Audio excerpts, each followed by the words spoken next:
And broadcasting live. You're watching News 6 at 3.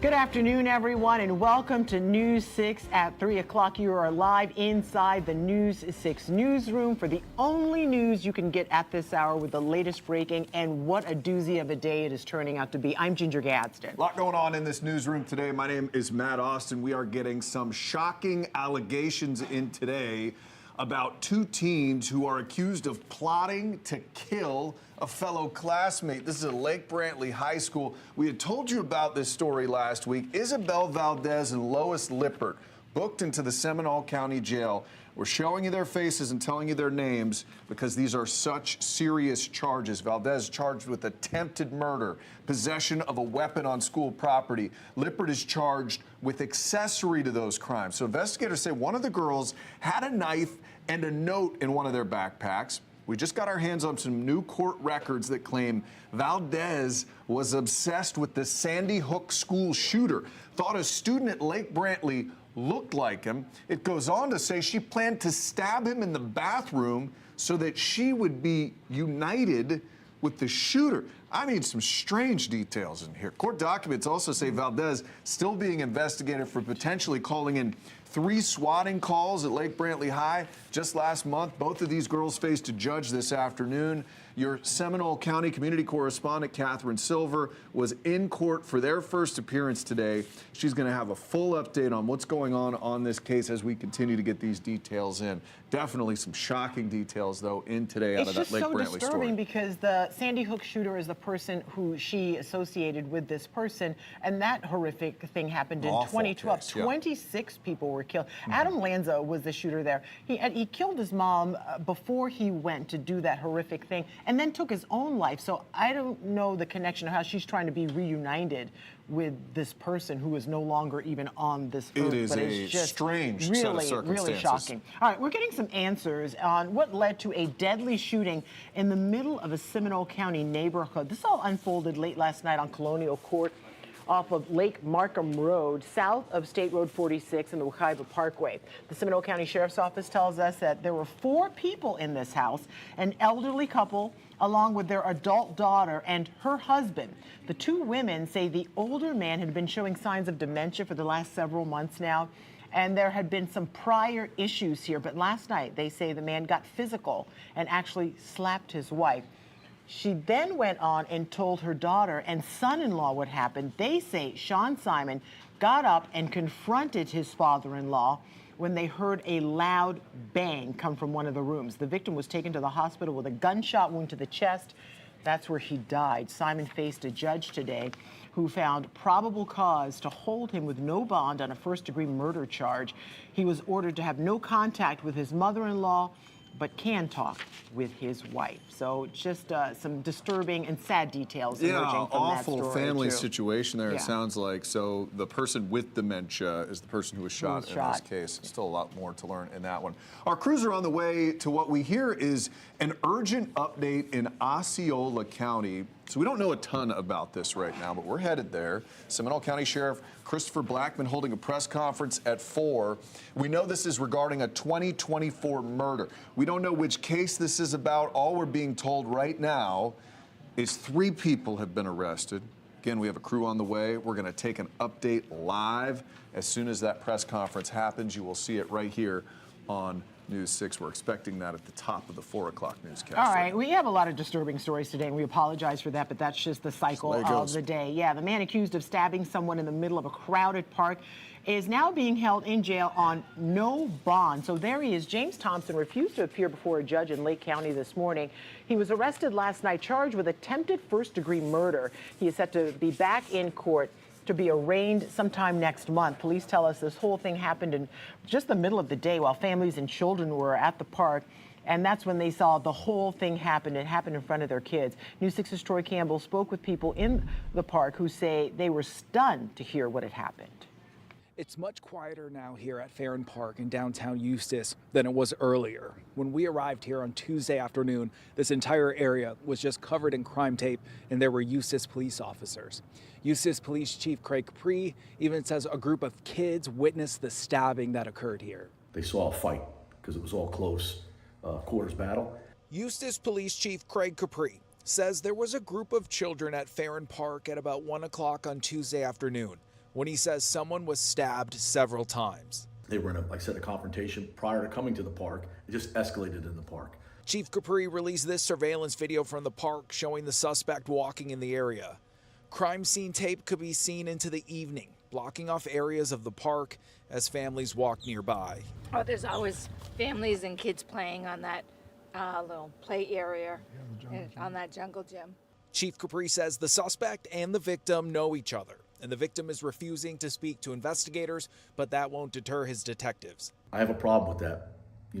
People fighting, let alone using knives and stabbing somebody in a park where we have kids, families. That picture that you had, that's the guy for sure, but he disappeared real quick. Robert Anderson lives nearby and says he witnessed the violent assault. He was punching him. I didn't know he was stabbing. He was punching him. Some people over that way and some people here started screaming at him to stop. How does it feel to see this crime tape up and to see these families just, out here? Again, I'm kind of surprised because it's always seemed to be pretty peaceful around here. Chief Capri says he plans to add extra patrols around the park. It doesn't ever happen there. I've been here 5 years, and this is the first incident that something like this happened down there at that park. Visitors say they didn't expect to be met with crime tape. This is one of our come-to places because it's so pleasant and peaceful, and so yeah, it's a little nerve-wracking. And again, Chief Capri says he will have increased patrols in this area and says there will be an increased presence of police officers in the area of Farron Park just to reassure families that it is safe. In Eustis, Troy Campbell, News 6. What a terrifying situation, right there in the middle of a park. In front of your kids, too. Awful, yeah. All right, well, FDLE warning Floridians about a scam involving Amber Alerts. I don't know if you've heard about this, but this is a warning for you to avoid this thing if you get a call about it. So officials say these scammers are calling neighbors claiming to be with Amber Alert, asking for kids' information, trying to schedule an Amber Kit appointment. Now, FDLE says no legit program pre-registers children for Amber Alerts. They don't collect info ahead of time, and they certainly don't schedule at-home visits. So Amber Alerts are only issued after a child goes missing and law enforcement confirms criteria are met. FDLE says if you get one of these calls, whatever you do, do not give them any personal information. Hang up right away. Call your local police department to report that call. I'm not sure what the end game is, if it's to try to get your kids' personal information, maybe their social security number.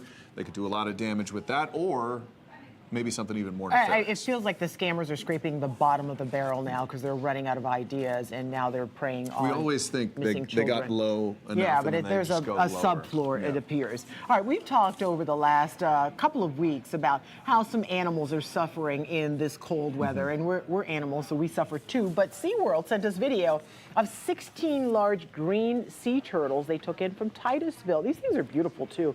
Officials say that they were cold stunned, some with visible signs of stress on their shells and skin. SeaWorld says when the temperature drops, sea turtles can become hyperthermic and need immediate medical care, including blood work, and they also need to get some fluids in them.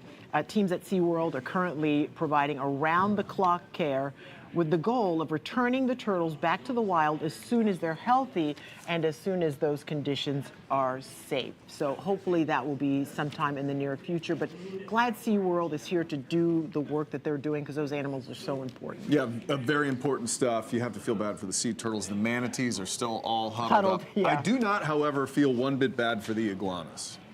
They're not supposed to be here. Just pick them up.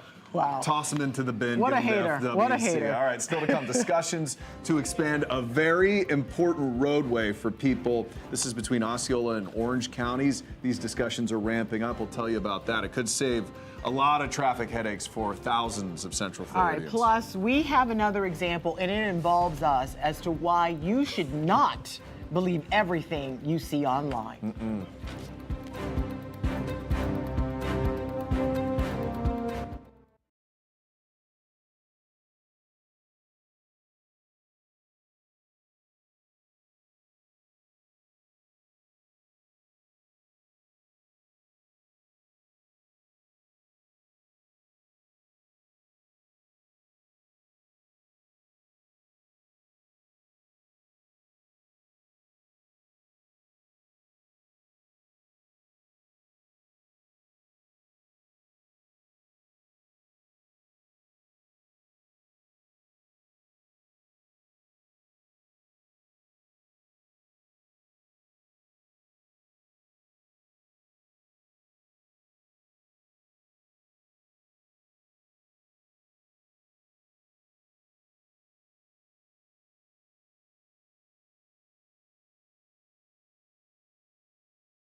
In some parts of Central Florida, people are moving in faster than roads can be built. I'm your Osceola County community correspondent, Stephanie Rodriguez. Osceola County is hoping to capitalize on an existing project by extending it to ease congestion. Let me break it down for you.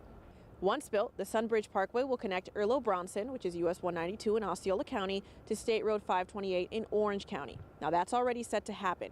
The extension that we're talking about would take that road even farther into Osceola County, connecting US 192 to Nova Road. That extension would be a 4-lane divided highway made for drivers, pedestrians, and bicyclists. We met a couple that lives off Nova Road who feel the extension is necessary as traffic increases. I think it needs to be done. Yes, traffic's just gotten too bad. It should reroute the traffic a bit, yes. Our doctors are a lot of them are in Kissimmee, and it makes it difficult. I actually cancel a lot of my appointments just because of that. Osceola County did a study on the extension, and right now residents will be able to learn more about it as well as give their thoughts on the impact it will have on the area. The public hearing is set for 5:30 here at the St. Cloud Community Center. Doors will open at 5:30. I'm your Osceola County community correspondent, Stephanie Rodriguez, News 6. Anything to alleviate Narcoossee Road for those Oh my people down gosh, there. yeah. A lot of folks are clamoring It for is that. crazy in that area. All right, you know, social media is and can be a very funny thing, but these days, you have to verify that the thing you're laughing at is even real. So our social media guy, DJ, got his hands on something really interesting. He did, and it's going to involve a logo we really hope you recognize, but something's just a little bit off about it. We gotta talk about this alligator video that's popping up on everybody's Facebook feed. It has more than 12 million views, and for good reason. It's wild. It shows an alligator grabbing a snack while walking through a grocery store. Also includes a news anchor and a reporter from News 6. Wait, what? That's our Mike, but that's not our reporter. We don't have a Jake Thomas. And then when you start to take a closer look at some of this video, you'll realize things seem off. That's because this video was generated by AI. But despite this video being shared by a Facebook account that clearly states its videos are made with AI, this video was shared tens of thousands of times and fooled a lot of people. Look at some of these comments. Stephanie said, maybe I'm too Florida, but I thought it was cute considering inflation. Just me? He seems chill, just hungry. Lois said, guess no one would stop the alligator, only in Florida for sure. Susan said, you can't beat Florida for animal entertainment. Chris said, man, he must have smelled that chicken from a close by pond and just followed the delicious aroma. Smart, very smart. I'm happy he got something to eat. These videos can be fun to share with family and friends. It's important to understand. Just because it looks like it came from News 6 doesn't mean it actually came from News 6. Just like that video, which is an AI version of myself that I generated on my phone with an app in just seconds. If you're ever unsure, there are tools that can help, like Google Gemini. Just upload the video and ask, was this generated by AI? This spit out an answer right away for me, stating there are several factors here that suggest this is not a real video. And I promise, if there's ever actually a giant gator just walking through a grocery store grabbing snacks, we'll be there to cover it for you. Okay, that, first of all, you could tell that, what's wrong with people? It looked pretty fake. But you It know the thing that looked made me really- the most angry? It got more views than a lot of our stuff gets. 12 The real million? stuff. The real, the real stuff doesn't You know, even get okay, that but kind the of clicks. problem with that, Matt, is that that's funny. That's a funny video, and they took our logo and our name and used it for something that was entertaining. What's to stop them from doing something salacious with it? That's This the thing is that true. worries me. Or if the they most. did it with your face. Well, that's what I'm saying. I don't know. We have to draw the line somewhere. It's good to, you know, we all like a good chuckle, but that was a little. And also, AI can't spell worth a darn. So that's also a clue. But This is true. just saying. Yes. All right. Well, tens of thousands of cars are being recalled from driveways. We're going to show you why. Plus, there's some child travel passes that we're going to talk about. Should you get them? Should you get them soon? We'll have that for you coming up.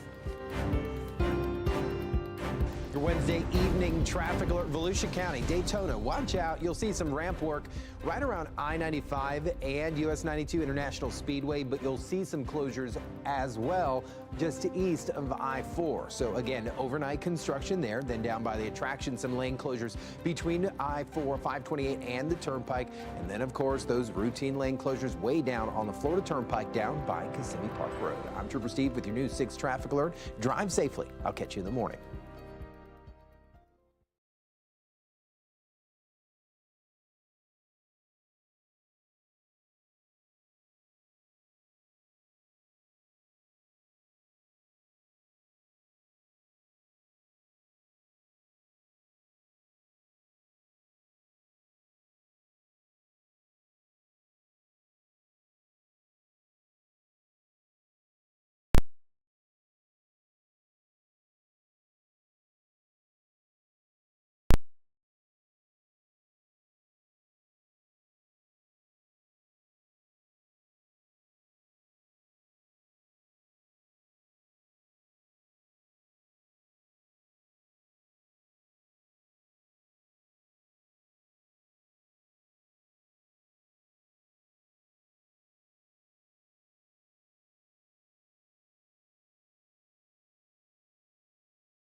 I'm News 6 anchor Stephen Montiero. Now, do you want to fly for free? Well, Southwest Airlines has a deal for you. And drivers beware, there's another recall you'll want to know about. Let's get over to Maribel Maber and today's Money Matters. Maribel, this recall involves several different models.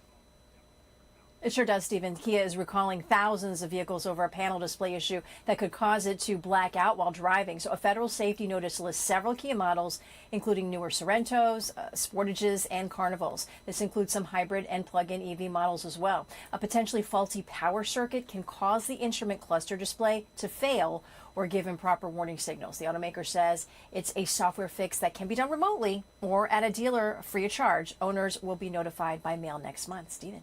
And a deal to snag some free airline tickets that's going to be expiring soon.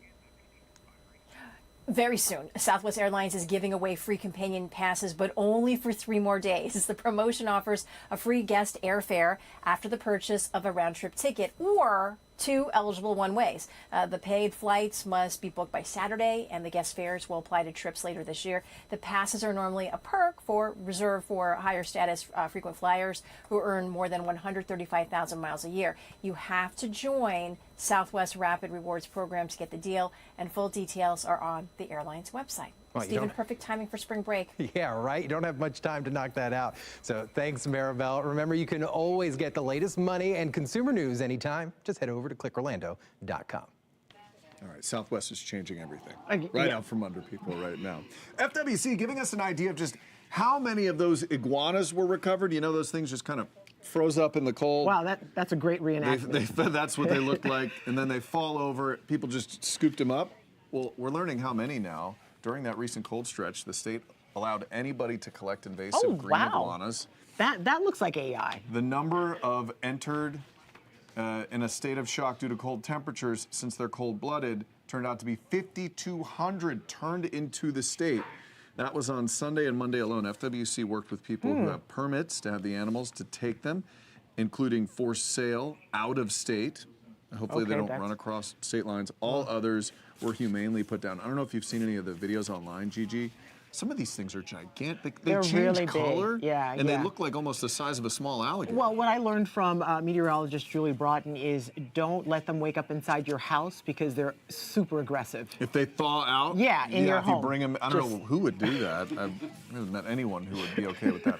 All right, well, it is officially tax season. Coming up, we're going to have some tips for filing this year as opposed to years past. And coming up at 4 o'clock, we told you yesterday Brevard Public Schools is taking a hard stance on students thinking about protesting recent ICE arrests. We're asking district leaders why walking out of school isn't okay now when it was years ago. Coming up in the morning, Florida teachers taking their fight to Tallahassee. The changes they want to strengthen public schools, but why it may be an uphill battle. Plus, the roads could be wet for your morning drive. We'll have your weather and traffic every 10 minutes. Join us for News 6 Morning starting at 6.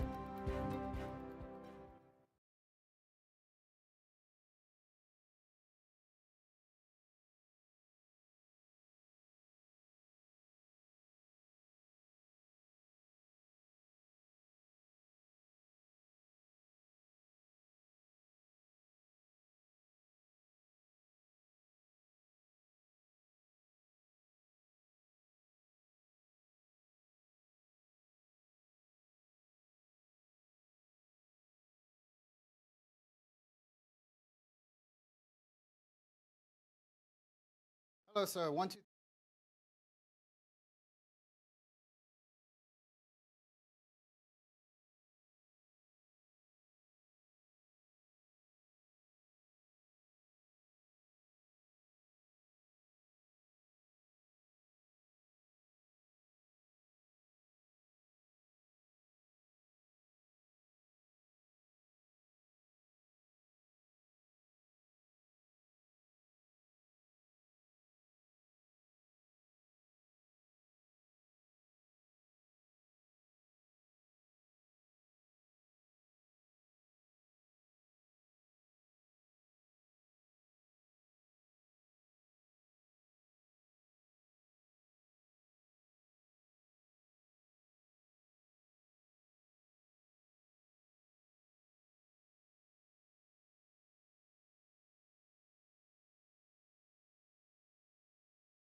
TikTok, taxes. It is time for tax season. I know you don't like talking about them, neither do I, but it is time to figure things out.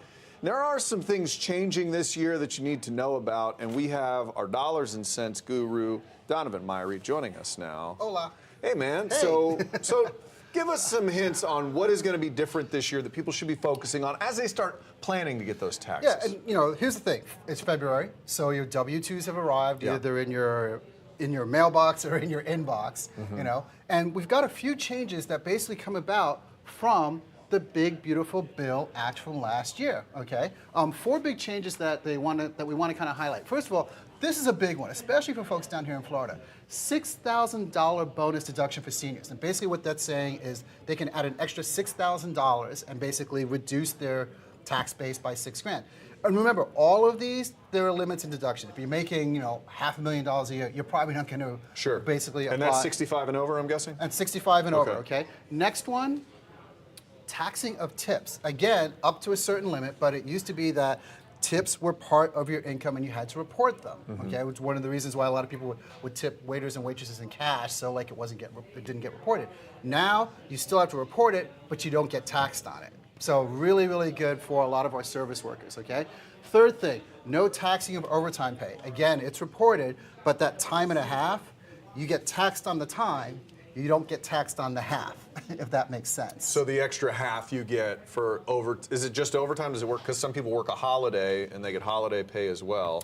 That is a good question. I don't know. It's probably separate from overtime. Probably separate, but basically it's just for that half, which basically they're doing to encourage people to work overtime. And now if you work that overtime, you're not going to get taxed on it, okay? Last one, car loan interest to be deducted. So it used to be that when you took out a loan and you paid interest on that, you couldn't deduct that interest the same way that you could deduct the interest on your mortgage. And for certain student loans, if you were single, you could deduct that also. Well, now, when you take out that car loan, you are able to deduct that interest, okay? A couple of other things to talk about. Some tax filing tips. If you make $89,000 or less, you can use IRS Free File, okay?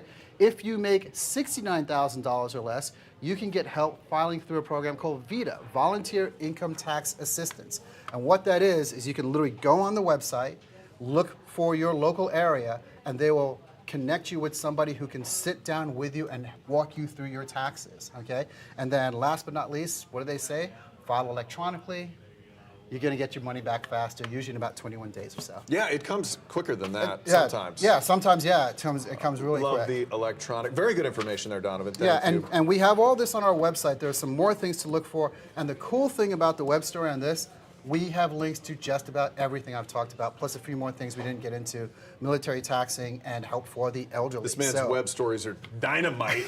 You could read them for days. He's very intricate and detailed. I try. All right, you hang around with us for a minute. We have a poll that we would like you to be involved in. If you're interested, you can scan that QR code on the bottom left of your screen to be involved in it. So here's our question for the day. When do you do your taxes? Do you do them immediately? 0 people have voted for that. Not early, not late, kind of in the middle, last day possible. So most people are either getting ready to do it now or they're doing it the last moment. We have one person in this newsroom who has already filed his taxes. And this entire conversation started with him talking about overtime. And we were originally going to do this story on Friday, and it got bumped up to today. And we've gone into a lot of detail about this. So yes, there are people already doing their taxes. That one person. No, it's not me. It's not him. And it's not Ginger Gadsden, who was talking to one of our investigators about a story they're working on right now. You know, your News 6 investigators are always working on these investigations, and sometimes they work on the big ones that have what we like to call legs. Yes. Investigator Lewis Bolden joins me now. And Lewis, you have one such story. We've been hearing about this particular person for a long time now. We started investigating this company in November, and multiple people came forward saying they had roof damage on their house. They hired this company. They filed a claim with their insurance. The insurance company cut a check, and the company cashed the check and never replaced the roofs. So today's story is another family came forward saying they got their roof, and they paid the company in full. The name of the company is Hurricane Roofer. They paid them in full, but apparently Hurricane Roofer did not pay its suppliers. So now this couple has a construction lien for $7,000 on their home, even though they paid in full for their roof. So it's like an onion, this story. And it's snowballing too. So the first person you reported on paid or got the check cashed, got nothing. Got nothing. In return. Got nothing. And the very first story, now this was the good part of this.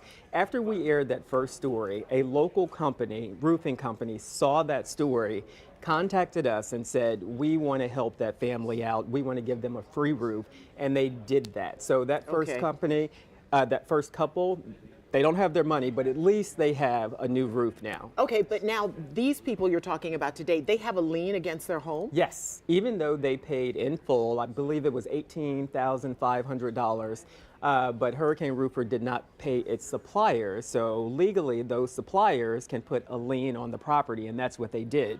So they have to figure out now, they have to now hire an attorney to figure out how to deal with this, because they paid in full. Money. Exactly. Okay, so how is it that this company is still doing business or allowed to do business? Well, it's interesting because their business phone now is disconnected. We went to their office multiple times on Lake Underhill in Orlando, and it looks like there are things still inside, but we have never been able to catch anyone at the office. So we're not sure if they have gone out of business, but they have certainly not left a lot of people whole. And you haven't been able to talk to them at all to figure out what's going on? After my first two stories, I did talk to the owner, and he said that he had a very big project with a church, and the church didn't pay him. And so there was this trickle-down effect. Now, that was his story. Sure. And the second time around, he said, you know, he wanted to make the couple whole, but he's made no effort to do that. I mean, you know, they paid, these checks were cashed in May and June of last year. So it's a long time. Coming up on a year now. Okay, so I know that these probably, you hear about the people who are willing to come forward because they're not embarrassed. How can people get in touch with you if they're hearing stories about not even just this particular roofer, but maybe somebody else who's Hit us ripping up them on socials or the investigators at WKMG.com. Send us an email. All right, Louis, great work and good staying on top of that. Thank you. Okay, so that was my conversation with Louis earlier because he is knocking on some doors in Ocala right now. We like to talk to people live when we can. We do. But he had some other work. Run out. Somebody else is probably going to regret that Louis is in Ocala right now. All right, here's a story that is just shocking when you hear the age of this child. A young girl in Flagler County is facing some serious charges in a case investigators say should be a wake-up call for all you parents out there. The Flagler County Sheriff's Office says the school resource deputy at Indian Trails Middle School was told someone wrote, quote, school shooting February 4th on a bathroom wall. February 4th, that's today. School officials identified an 11-year-old girl who said someone who she was talking to online, who she had never met, dared her to write it on the wall. Officials also say she said she was bored and didn't think it was a big deal. Turns out it really is a big deal. The girl was arrested for a written threat to commit a mass shooting or terrorism and was taken to the Department of Juvenile Justice. 11 years old. Keep that in mind.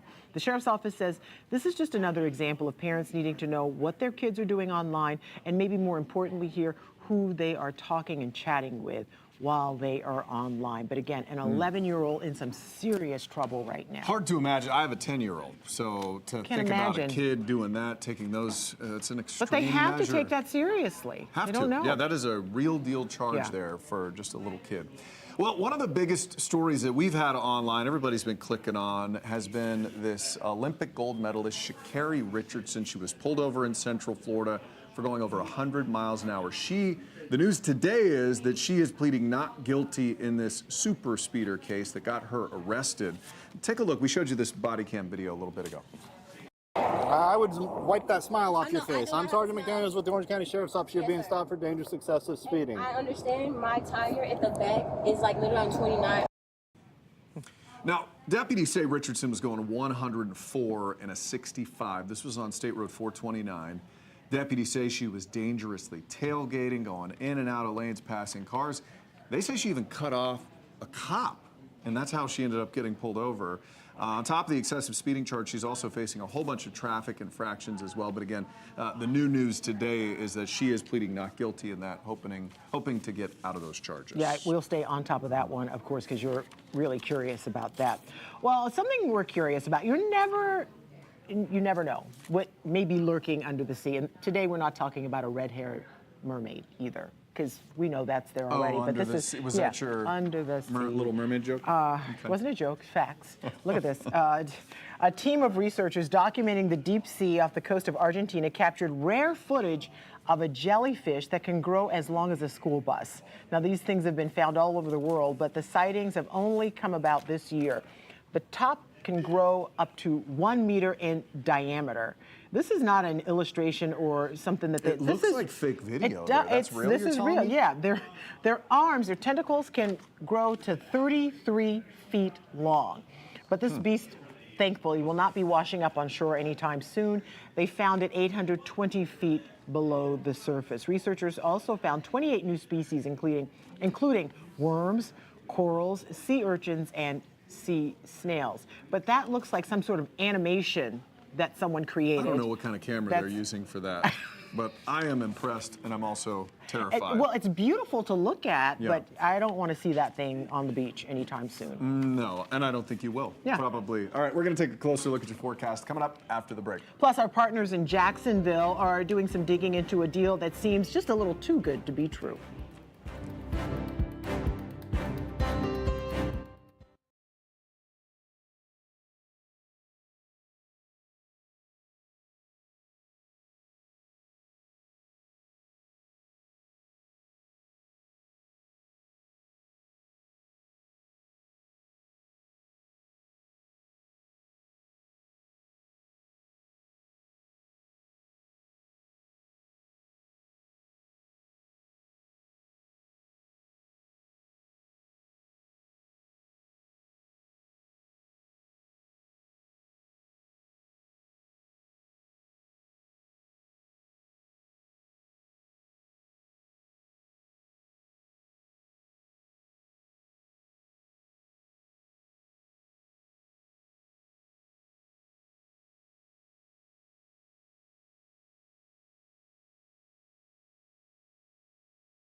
It's looking like another banner day in Central Florida as we show you the Daytona Beach cam out there. A few clouds in the sky, but really absolutely beautiful weather out today as I join meteorologist Julie Broughton in the Weather Center. I have some family in town from New York, and they got here and were like, guys, you wouldn't believe how cold it's been here. And they're like, they slapped us across the face. They were so incensed by that remark. They don't want to hear it. It's definitely worse everywhere else, and we're already back to 70. I mean, look at that. I've been enjoying watching everyone out walking on the beach, having a really nice Wednesday. So this is kind of our little respite that we're enjoying today. Right now in Daytona Beach, 71. And I want you to look at the winds. Notice they're coming in out of the southwest. So that is kicking our temperatures up. That also gives us an indication of what is headed our way in the form of some rain overnight tonight. Now, we started the day cool again today. Some spots were near freezing, including the Villages and Ocala. In Orlando, we started out at 41. Right now, area-wide, we are in the low 70s, so this is right on par for what's considered normal for this time of year.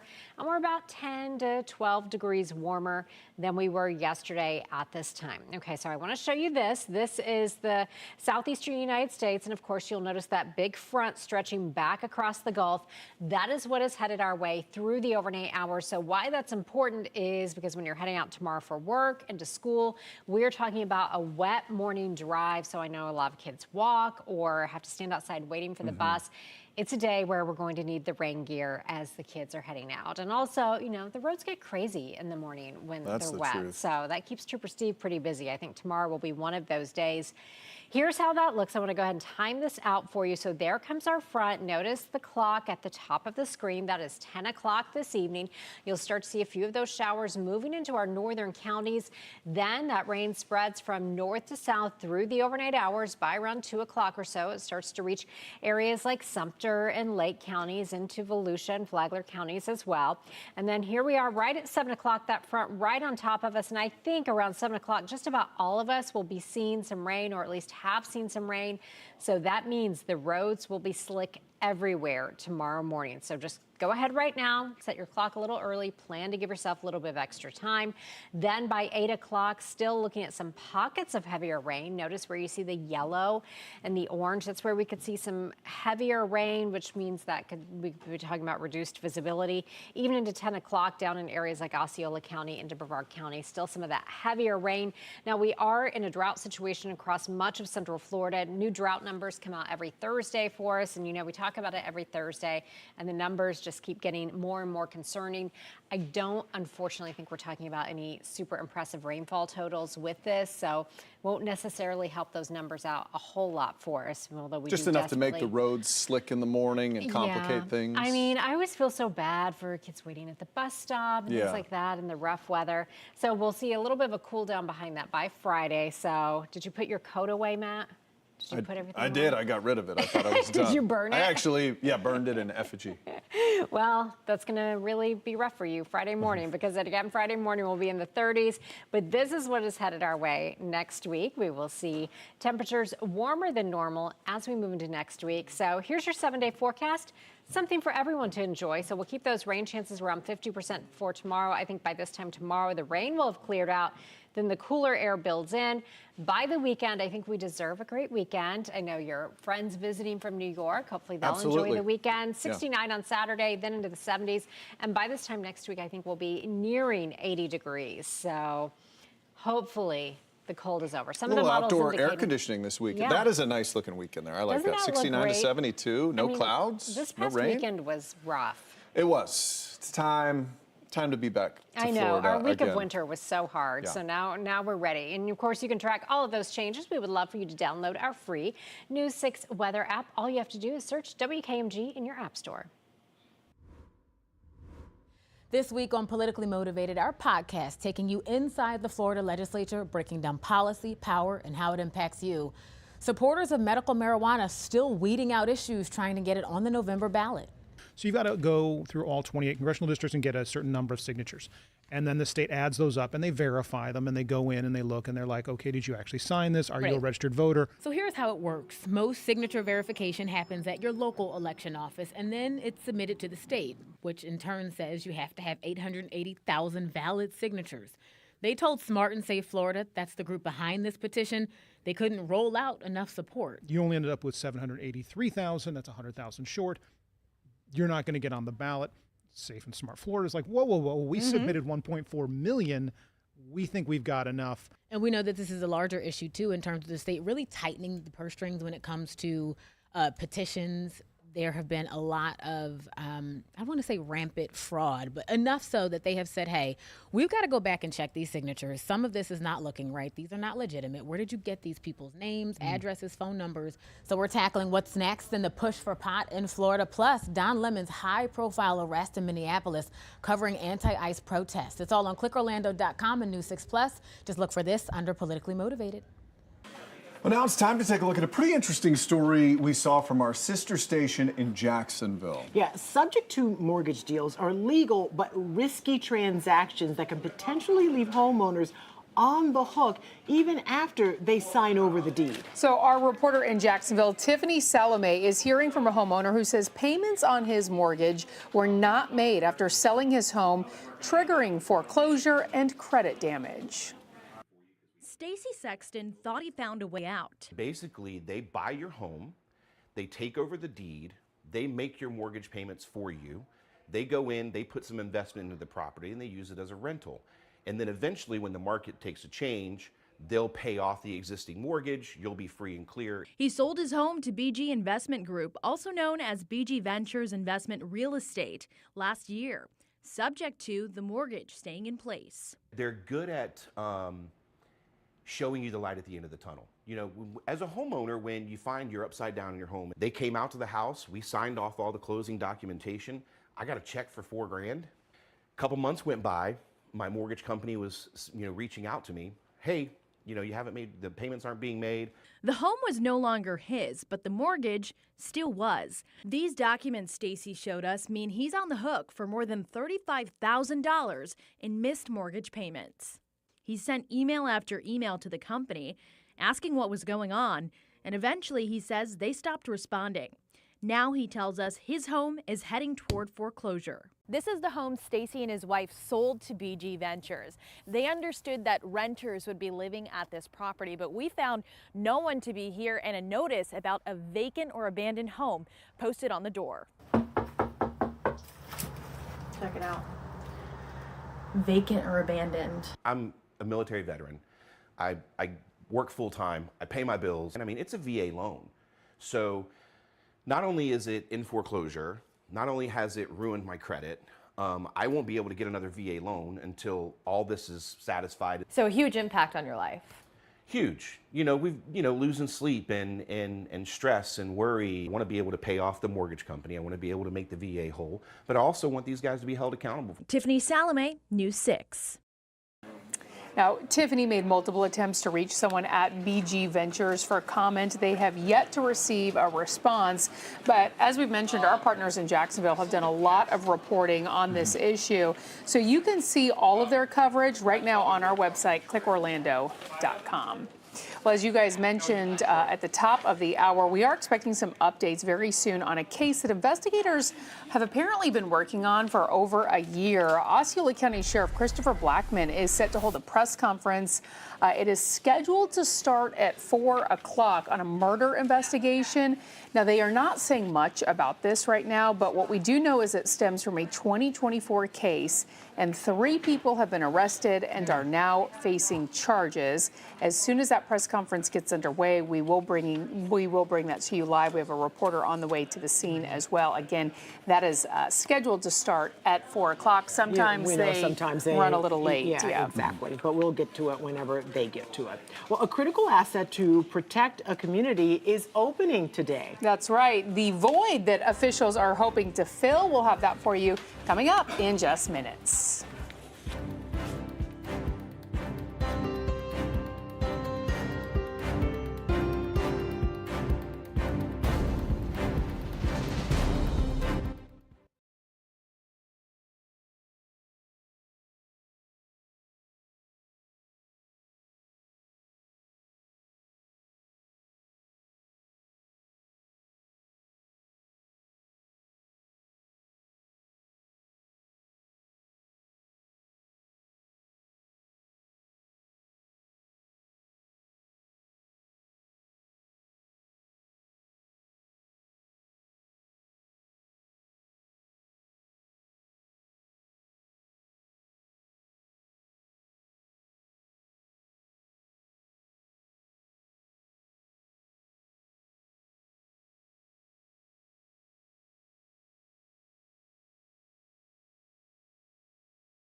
All right, we want to take another live look from the Osceola County Sheriff's Office. You're looking at a podium where we are expecting a press conference to get underway in about 5 minutes. The County Sheriff, Christopher Blackman, is set to hold that press conference on a murder investigation. They are not saying much about this right now.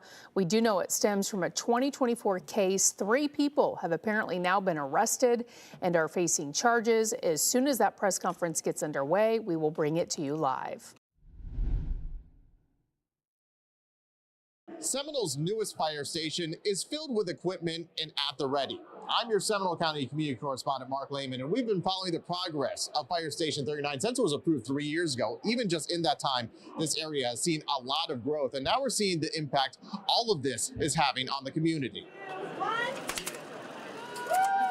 Seminole County marking the official opening of a long-awaited fire station for people near Heathrow and Paola. Station 39 has actually been in service since December, and during that time, the fire chief says call times have been improved by a couple minutes in some cases. 2 minutes, that's a big difference. Seconds matter. When you think about it, a fire is doubling in size every minute. When you're in a cardiac arrest, every minute you lose 10% chance of survivability. The new facility is a direct response to an explosion in growth and increase in calls by 53% over the last decade. That's why this is now the largest station in the county. Thinking about the growth over the next 50 years, we built it a little bigger than what we needed it today so that we're not struggling in the years to come. They are pretty cool. I got to go into that big one, the tower. For neighbors, the 13,000 square foot station adds an additional level of protection.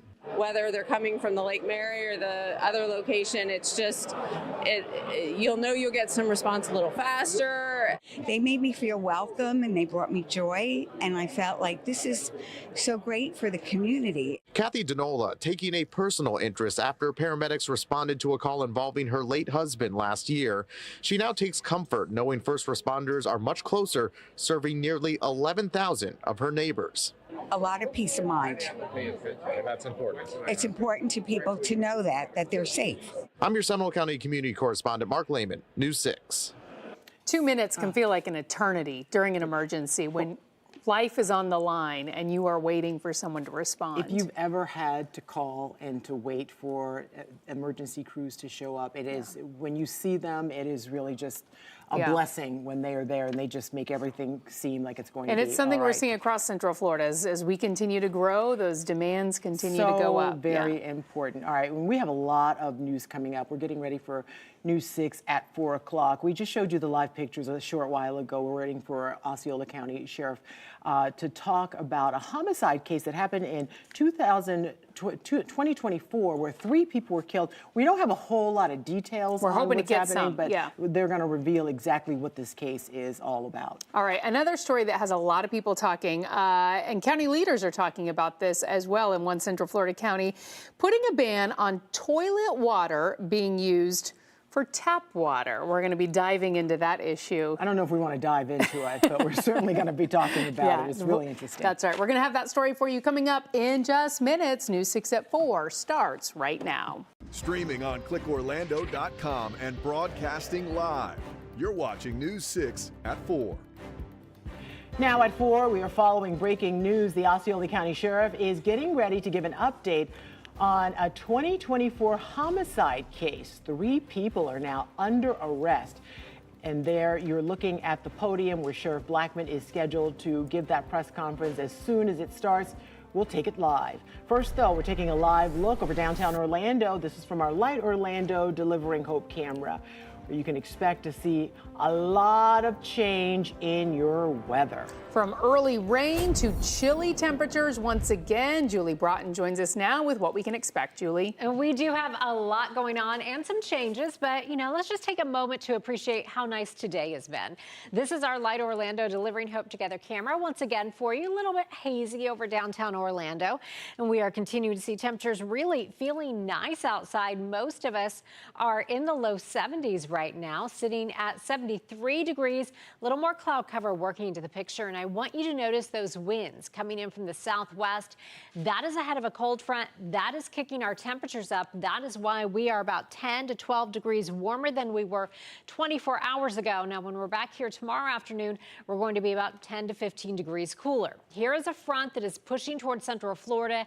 This tracks through our area overnight, and so that brings with it not only cooler temperatures, especially for Friday morning, but we are talking about a wet morning drive. So as you're going ahead and thinking about tomorrow morning, getting the kids to school, getting yourself to work, go ahead maybe and set your clock a little early, because I'm expecting wet roadways for really our entire morning drive. We'll have that front coming through, upper level support, and that means rain chances for tomorrow morning will be around 50 to 60%. Now, we will, of course, time all of this out for you and take a look ahead to the weekend. It's looking much nicer than last weekend. That's coming up in just a few minutes. All right, Julie, thank you. We are following breaking news. We have new details in a murder plot that has 2 high school students in handcuffs.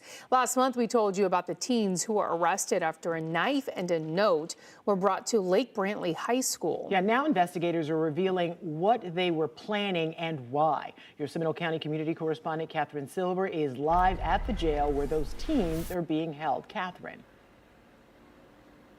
So there is a lot to unpack here. We started putting the pieces together this morning when we saw that Isabel Valdez and Lois Lippert had been moved to this jail from the juvenile detention facility, and we learned that both of them are now being charged as adults.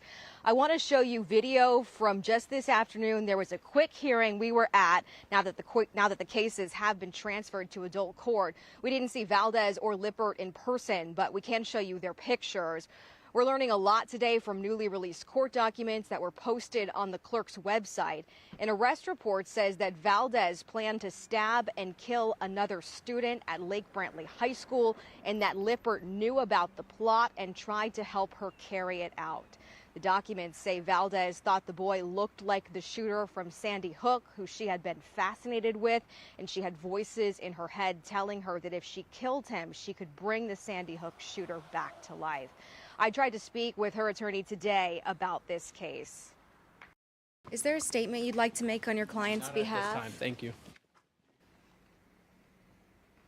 A lawyer for Lippert appeared remotely. Both teens are now being held here at the jail without bond, and we've been going through pages and pages of court records today. That includes statements from both teens written in their own words about what they were planning, what happened, and also what they brought to school. We'll share more details with you coming up at 5. For now, I'm live in Seminole County. Catherine Silver, News 6. Catherine, thank you. More breaking news. Orange County's mayor taking a stand against ICE. Let's get right to your Orange County community correspondent, Mike Valenti. Mike, what are you learning about this?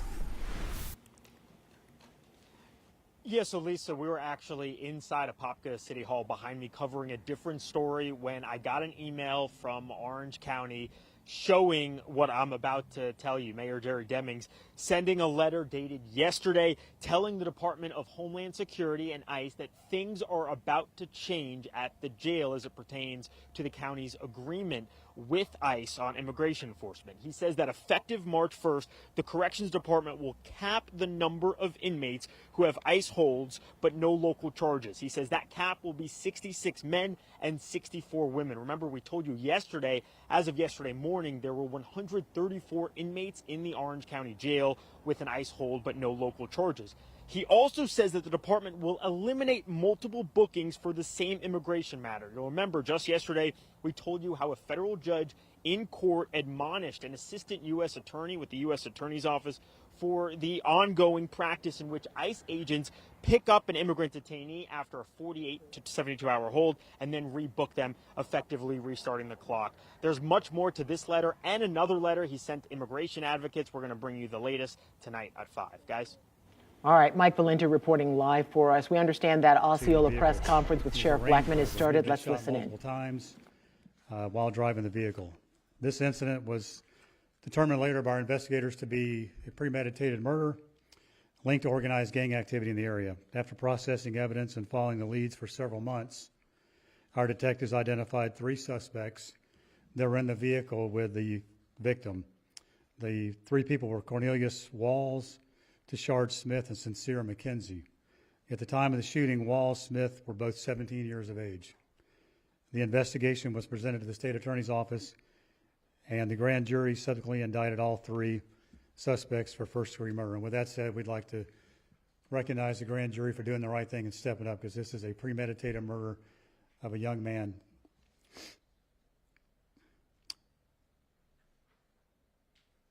Walls and McKenzie were already incarcerated on unrelated charges at the time of their indictment. The U.S. Marshal Service located to charge Smith in Osceola County on February the 3rd of 2026. There was a lot of evidence in this case, and we'd like to give kudos to the FDLE Crime Lab for processing that. The amount of evidence in this case was large, very large amount. The gang-related violence is significant challenges. Law enforcement, we encourage the community to assist in bringing these perpetrators to justice. Crime Line is an excellent resource for that. It's anonymous reporting. Currently, we have 3 murders in the same area, and our investigators have identified all 3 of those murders to be gang-related. With that, that's the end of that. I'll close that if you have any questions. Yes? Sheriff, gang-related, what was the motive for the death of Armand? That's part of the ongoing investigation. We can tell you later. I can't tell you today. It's part of the stuff we're going to present in discovery. All right, you've been listening to Sheriff Blackman in Osceola County give us an update on a 2024 homicide investigation that he says involved organized gang activity with 3 people arrested and indicted on first-degree murder. 2 of them were 17 years old at the time. Yeah, he's calling this a premeditated case and saying there is a lot of gang-related activity apparently in that area.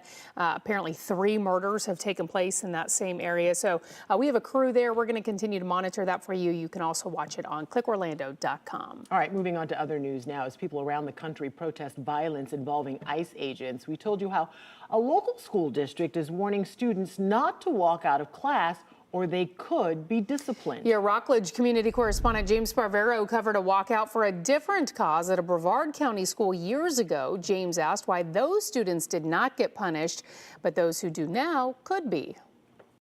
Students have walked out of class and rallied for a cause before, but if it happens this week, Brevard Public School says there will be consequences. I was here at Rockledge High 8 years ago when some students walked out of class for 20 minutes to show their support for the Second Amendment. Now on Friday, some students at 3 schools, including Rock High, could walk out of class to protest ICE. Not allowed to protest on campus, not allowed to create a distraction. School Board Chairman Matt Susan was on the board in 2018 during the Second Amendment walkout. I wondered, why call for suspending students now, and will Friday be any more of a disruption than 8 years ago? I don't remember any disciplinary threats then. So since 2018 to 2026, we have completely new policies and laws. I asked the district for those new policies. They responded with this statement, quote, in 2018, walkouts occurred in the immediate aftermath of the Marjorie Stoneman Douglas High School shooting in Parkland and were directly connected to school safety and the experiences of students in Florida schools. The current protests are not related to school operations, school safety, or a school-based issue.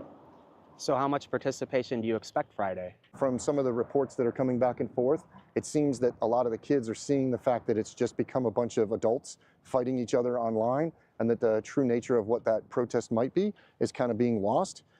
Whatever turnout the walkouts get Friday, we'll update you right here on News 6 and clickorlando.com.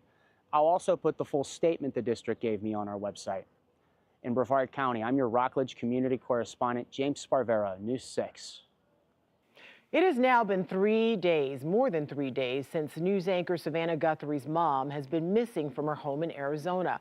Police say they're looking into the authenticity of an apparent ransom note for Nancy Guthrie, originally sent to a local news station. News 6 anchor Matt Austin shares the latest on the investigation. He joins us now live from the newsroom. Matt, what do you know? Well, Ginger, investigators say they're using every tool to try to find Nancy Guthrie, the mother of Today Show co-host Savannah Guthrie. The Pima County Sheriff says the FBI is now analyzing a ransom note. He says he shared the note with the Guthrie family the same night he received it. According to the sheriff, that note contained details about what the 84-year-old was wearing the night of the crime, but would not confirm its authenticity. It was initially sent to a local news station who forwarded it to investigators and agreed not to report on it, but then yesterday, TMZ was sent a copy. The sheriff also says surveillance video from Guthrie's home has led them nowhere so far. The sheriff says Savannah Guthrie and her family have not received any specific threats. He is worried about the health of Nancy Guthrie, who requires daily medication. All of that was left behind when she was abducted. Ginger. Such an unsettling story. Matt, thank you for the update. Untangling a traffic nightmare in parts of Central Florida. People are moving in faster than roads can be built. Your Osceola County community correspondent Stephanie Rodriguez is in St. Cloud with the details of a planned extension to ease congestion. As more and more people decide to call Osceola County home, some residents who live here already tell me they think it's a good idea to capitalize on that existing plan. So let me break it down for you. Once built, the Sunbridge Parkway will connect Erlo Bronson, which is US 192 in Osceola County, to State Road 528 in Orange County. Now that's already set to happen. The extension that we're talking about would take that road even farther into Osceola County, connecting US 192 to Nova Road. That extension would be a 4-lane divided highway made for drivers, pedestrians, and bicyclists. We met a couple that lives off Nova Road who feel the extension is necessary as traffic increases. I think it needs to be done. Yes, it's traffic's just gotten too bad. It should reroute the traffic a bit, yes. Our doctors are a lot of them are in Kissimmee, and it makes it difficult. I actually cancel a lot of my appointments just because of that. Osceola County did a study on the extension, and right now residents will be able to learn more about it as well as give their thoughts on the impact it will have on the area. The public hearing is set for 5:30 here at the St. Cloud Community Center. Doors will open at 5:30. I'm your Osceola County community correspondent, Stephanie Rodriguez, News 6. We are seeing more fallout after a News 6 investigation. Yeah, we've been telling you about multiple people losing thousands to a roofing company, cashing their insurance checks but never replacing their roofs. Now, another family is coming forward. We'll have their warning coming up. Plus, we are showing you how you can go on a boat tour exploring Central Florida lakes on your own private boat. That's next. This portion of the news is sponsored by Seminole Hard Rock Hotel and Casino.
Well, it has been a busy day. We're following more breaking news right now. This one has a large police presence by Orlando Police. They are out on John Young Parkway, blocking off the road. This is in the area near the Orange County Jail, and you can see a good bit of police activity there, but still not stopping traffic. As you can see, it is still moving in that area. This is a live look right now at what the area looks like. We're reaching out to Orlando Police to figure out exactly what's going on here, and the moment we get an update, we'll bring it to you both on air and, of course, on clickorlando.com. Hey, day trippers, welcome to Catboat Claremont.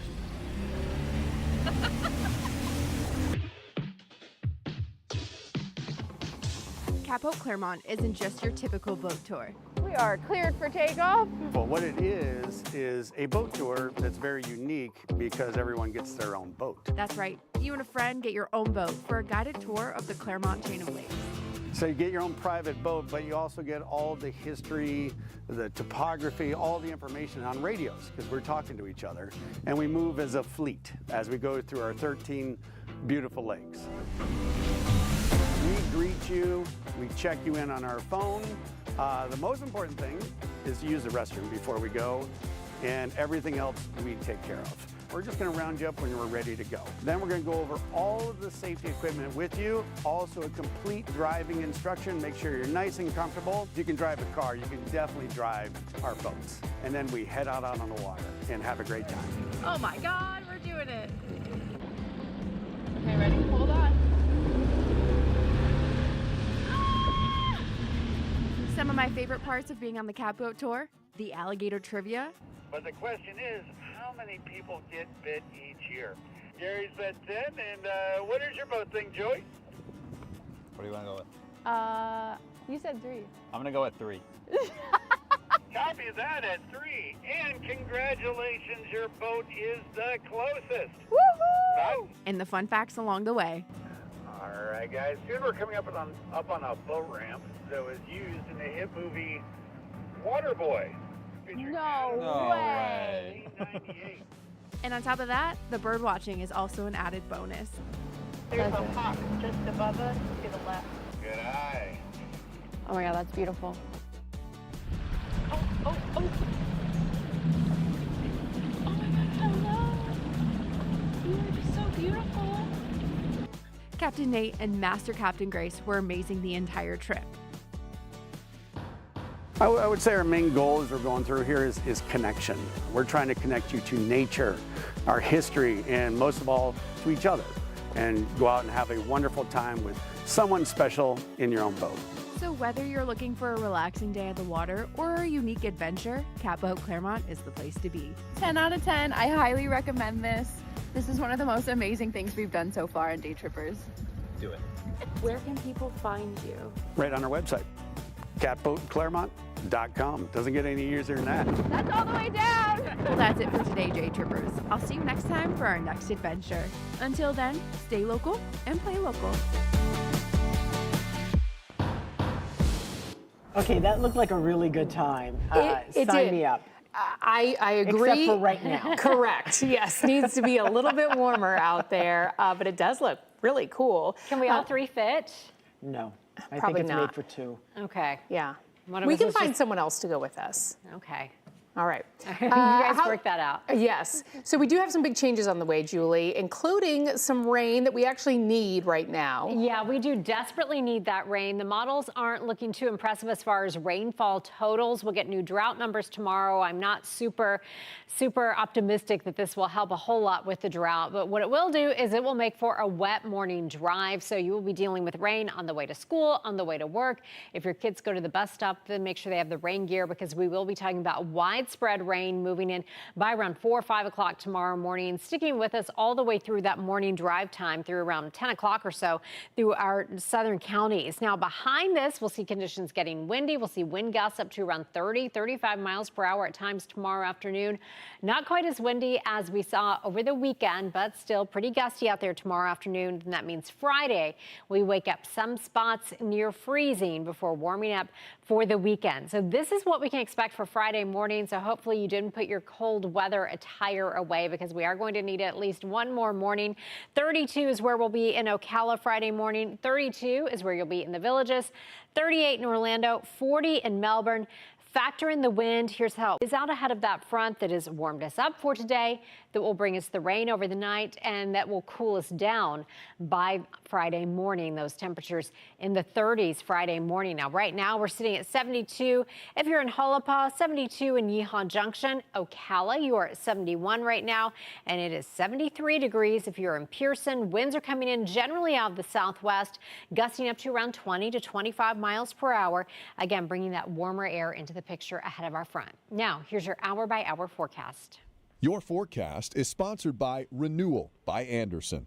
This is Charlie. Charlie is in Leesburg visiting his grandparents. 65 degrees at 7 o'clock, 62 degrees at 8 o'clock. Here is our front. Again, we'll start to see the potential of some light rain moving into our northern counties by around 11 o'clock or so. But notice as we head through the overnight hours, stopping the clock at 7 o'clock, just about all of us seeing some rain at that time. So that means we will all have wet roadways tomorrow. So really give yourself some extra time, increase your following distance. Visibility could be reduced in some of those heavier showers.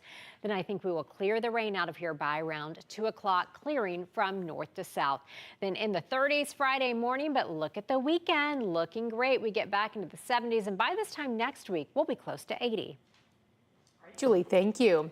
Sewage water turned into drinking water. It's something some Florida cities are doing to address the water shortage. Now, coming up, why some say that should be off limits forever. Plus, lawmakers are discussing a bill with a goal of creating affordable housing through garage apartments, what you need to watch out for and how it can change neighborhoods. That's next. This portion of the news is sponsored by Light Orlando.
A proposal to boost affordable housing through garage apartments and other dwellings on single-family home lots passed the Florida Senate today. Yeah, a similar measure in the House this year had 2 more committee stops before it can reach the floor. The Senate unanimously voted in support of the bill that would allow accessory dwelling units, or granny flats as they're called, in areas usually restricted to single-family homes.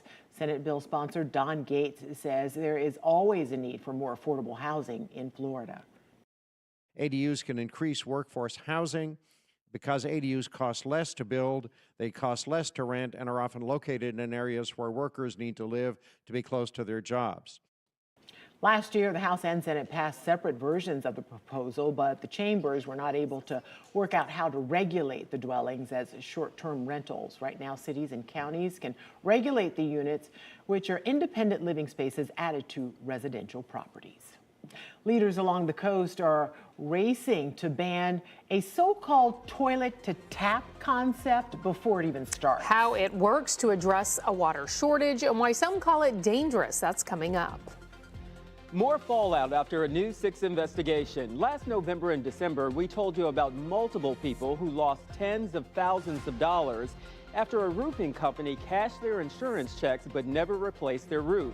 Now another family has come forward with a problem with the same company. They say they got their roof, but afterwards got a $7,000 lien on their property for unpaid materials. I'm investigator Louis Bold, and we'll have the story next.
Welcome back, everybody. We're following breaking news outside of the Orange County Jail. Orlando police are out on John Young Parkway right now, blocking off the road in the area near the jail as we take a live look right now. We are working to figure out what exactly is going on. We have a crew on the way. As soon as we learn more, we'll keep you updated. Now to our other top stories. Breaking in Osceola County, 3 people arrested in a 2024 murder. At the top of the hour, the Osceola County Sheriff gave an update on that 2024 homicide investigation. The sheriff says the killing was related to gang activity. Orange County Mayor Jerry Demings is taking a stand against ICE. In an email to the Department of Homeland Security, Mayor Demings says effective March 1st, the Department of Corrections will cap the number of inmates who have ICE holds, but no local charges at the Orange County Jail. The cap will be 66 men and 64 women. Your Orange County community correspondent Mike Valenti will have more on this coming up at 5 o'clock.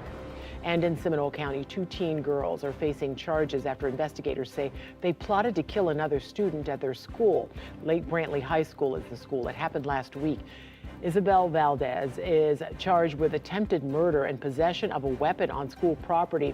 Lois Lippert is charged with accessory to those crimes. Both faced a judge this afternoon and are held on no bond.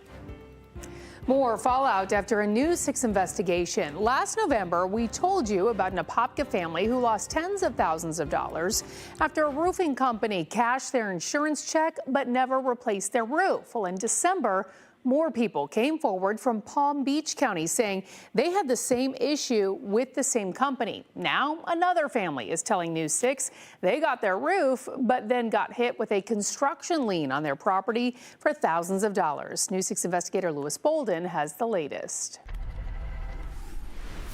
Norman Cook does not have a high opinion of hurricane roofers after he says the company replaced his roof but then failed to pay their suppliers. Now those suppliers have placed a construction lien on his property for $7,600 for unpaid roofing materials. They don't pay their contractors and their suppliers. They don't pay them. And it shows that they're not paying them because now we have a lien on our house for something that we already paid for. After a hailstorm hit their community, the Cooks got an $18,000 payout from their insurance company. He says they hired Hurricane Roofer because a neighbor used them. And did you all pay them in full? In installments, yes. We paid them in full. According to this invoice, the total cost of the job was $22,500, but they got $4,000 in credits for other issues, leaving a balance of $18,500. They made a $10,500 payment, paid $5,000 in September of '25, and a final $3,000 payment. News 6 went to Hurricane Roofer's office on Lake Underhill in Orlando, but got no answer. The office phone is now disconnected. The owner is Tim Fickus. When you dial a cell phone number, this is what you get. The mailbox is full and cannot accept any messages at this time. Goodbye. We texted but have not gotten a response. Coleman's wife filed a complaint with the Better Business Bureau, and she wasn't alone. The Bureau gave the company an F rating for failure to respond to 5 complaints, issued an alert for misusing the BBB logo and falsely stating BBB accreditation. The couple says they now have to hire an attorney to deal with the lien. It just boils my blood to the point where it's ridiculous. Lewis Bolden, News 6. The man convicted of trying to assassinate President Trump at his West Palm Beach golf course will spend the rest of his life in prison. A judge decided Ryan Routh's fate earlier today. He represented himself during his trial. A defense attorney brought in for his sentencing asked for 27 years, noting that Routh is already turning 60. Prosecutors argued for life without parole, saying he never apologized. Investigators say Routh spent weeks plotting to kill President Trump. They say they found him aiming a rifle through shrubbery as the then Republican presidential candidate played golf at his West Palm Beach Country Club in 2024. All right, you've heard of farm to table, but how about toilet to tap? It's an initiative being pushed across the state as a way for cities and counties to save water. The state says with new development and a growing population, there is a drinking water shortage. The idea isn't sitting well, though, with some in Volusia County. We're asking leaders for a ban. Your Volusia County community correspondent Molly Reed breaks down what toilet to tap means and the fight against it. This petition here is now floating around with Volusia residents wanting to put a stop to toilet-to-tap water recycling. Now, to be clear, the county is not doing this right now, but with the state water shortage, these residents want to stop it from ever becoming a possibility as the county starts looking for solutions. They never want to see black water pumped into the county's aquifers or turned into their drinking water. What letters would you write? How many meetings would you go to once it was already there to scream to get it out? We got to go right now. Daytona resident Greg Gimbert started this petition. He refuses to let his family drink treated sewage water. He says it's too risky to trust that it's safe. It's the only enforceable means to adjust the scope and power that we lend our elected representatives. And left to their own devices, they're like drunken frat boys. They're all over the road and they're getting ready to crash us into the sewage plant, and I don't want to drink it. County Council Chair Jeff Brower agrees, calling toilet-to-tap a dangerous solution that other Florida cities are turning to. It shouldn't be allowed to happen. Development needs to keep up with what the land can sustain. Now, the County Council decided at its meeting here Tuesday to go ahead and have county staff draft a charter amendment and ordinance to put on the ballot potentially this year, but the decision was met with some questions from people wondering if this was jumping the gun a little bit on something not happening yet. And we don't have any projects on the horizon that are dealing with it. Some residents said while they agree with not drinking treated sewage water, this doesn't solve the bigger problem at hand. The conservation group Dream Green Volusia wrote to me that while no one wants to drink treated wastewater, a crisis water management plan still needs to be addressed, and a ban doesn't solve the water shortage. If this does go to ballot, it'll be ultimately up to unincorporated Volusia County residents to vote. I'm told that this should be brought up again at the County Council meeting on March 3rd, where the council could decide to go ahead and put it on the ballot or not. I'm your Volusia County Community Correspondent Molly Reed, News 6. Now to a crash on I-4 involving a school bus with elementary students on board. It snarled traffic this morning just south of the World Drive exit. Troopers say traffic was slowing down and the 82-year-old school bus driver failed to stop and hit the driver in a Chevy Blazer. That driver then ran into the back of a truck. Leaders with the Osceola County School District tell us 29 Island Village elementary students were on board at the time. None of the kids was hurt. The district says the students did make it to school. Troopers say the 44-year-old driver in the Chevy Blazer, along with 4 passengers, went to the hospital. They are expected to be okay. Troopers say the crash remains under investigation. Over the last decade, Horizon West has seen rapid growth, and with it, people who live there say they have dealt with their fair share of congestion on the roads. Orange County leaders say to meet the community's needs, they're advancing several major road projects. Your West Orange County community correspondent Tylisa Hampton spoke with some in the community about those projects and if they feel it will solve the problem.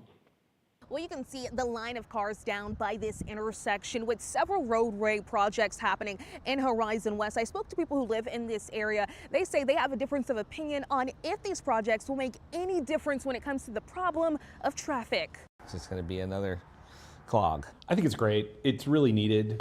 Over the past few years, Horizon West has transformed from a rural land to one of the fastest growing communities in Central Florida, with it bringing more people and more traffic. I feel like when they fix one place, another place gets congested. To meet up with demand, Orange County is advancing on several major roadway projects, many developed through public-private partnerships with area developers. When Fleming's Road is brought online, when New Independence Parkway is brought online, and you create those 2 thoroughfares between Lake and Orange counties, the improvements that we're making to Fiquette Road, expanding that from a 2-lane to a 4-lane, I would say by the first quarter of 2027, residents are going to see a significant change in their daily commutes. However, when it comes to the long-awaited widening of Fiquette Road, some homeowners nearby say they don't see how it will fix the problem. Make the 4 lanes go down the other way. I don't know if we're fixing the 4 lanes up to our entrance is going to make any difference at all. But for others close to the New Independence Parkway construction,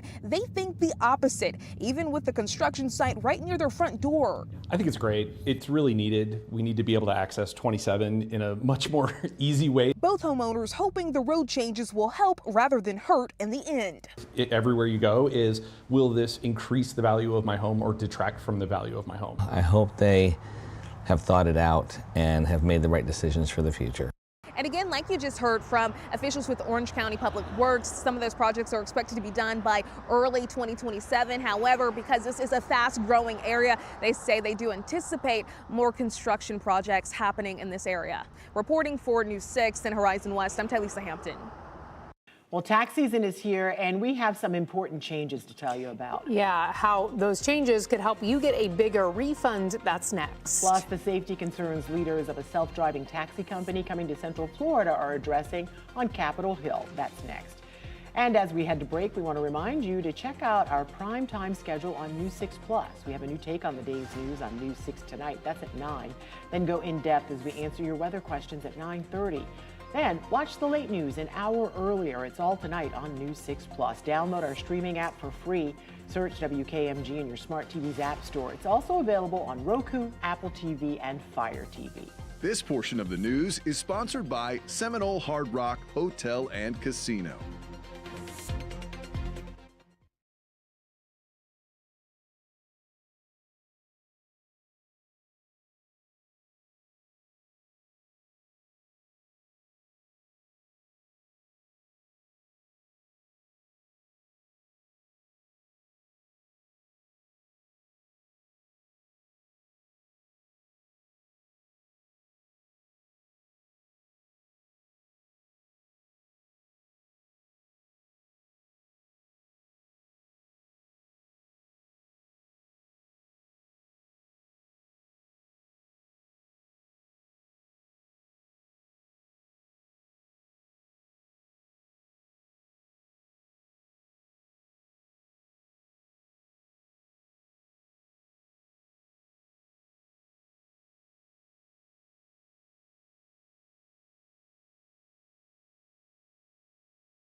We are staying on top of breaking news in Orange County. A large police scene is happening right now outside the Orange County Jail on John Young Parkway. Yeah, your Orange County community correspondent Jana Manahalal just arrived on that scene. Jana, we know you just got there. We see some tape up, crime scene tape up behind you. Tell us what's happening. Yeah, that's right, guys. We did just get here, so I'm going to show you exactly what I'm seeing. We've got crime scene tape, or excuse me, caution tape right here. Straight ahead, we're going to try and show you what we're seeing, a car with bullet holes. There's reports of shots being fired near the Sally Port. Now, what the Sally Port is, for reference, is where typically arrested people are brought in and out of from the jail. So there were reports of shots being fired there. That car, again, should have some bullet holes in it. Right now, South John Young Parkway is closed closed off, and North John Young Parkway is still moving relatively slowly, but again, South John Young is still blocked off. Over across the street, though, quick release bail bonds. That area and that plaza where that bonds place is also taped off. They literally just picked up about 4 or 5 evidence markers that were over there, small little yellow placards. Again, we don't have anything right now confirmed. All we know is that OPD is working this case, but they won't offer us any additional information. We're going to go ahead and try to stay on top of this as best as we can. We'll bring you all possible updates as they come in and to me directly. For now, live in Orange County, I'm your community correspondent, Jana Manahol, News 6. All right, Jana, thank you. Tax season is open, and filing this year will see some significant changes from filing a year ago. CBS News business analyst Jill Schlesinger is here to help us navigate our new tax season landscape. Jill, last year's tax bill, part of the Big Beautiful Bill Act, means some big changes for some taxpayers. What do they need to know? So just a couple of things. These are temporary. They're only in place for 4 years, and all of these have very specific rules around them, income testing and caps. So these provisions include a $6,000 bonus deduction for seniors, no tax on tips, no tax on overtime, no tax on car loan interest. So if you think that you might be entitled to one of these, you check out the brand new Schedule 1A and very carefully read the instructions to make sure that you are entitled to the whole thing. Jill, refunds are expected to be bigger this year. Why is that, and what's the best way to get your money quickly? Well, it's all those new tax law provisions, but also a larger standard deduction. So that likely means that we are going to see many people over withheld. The fastest way to get your refund, according to the IRS, is to file electronically and use direct deposit. If you do so, you should get your refund within 21 days as long as there are no issues with your return.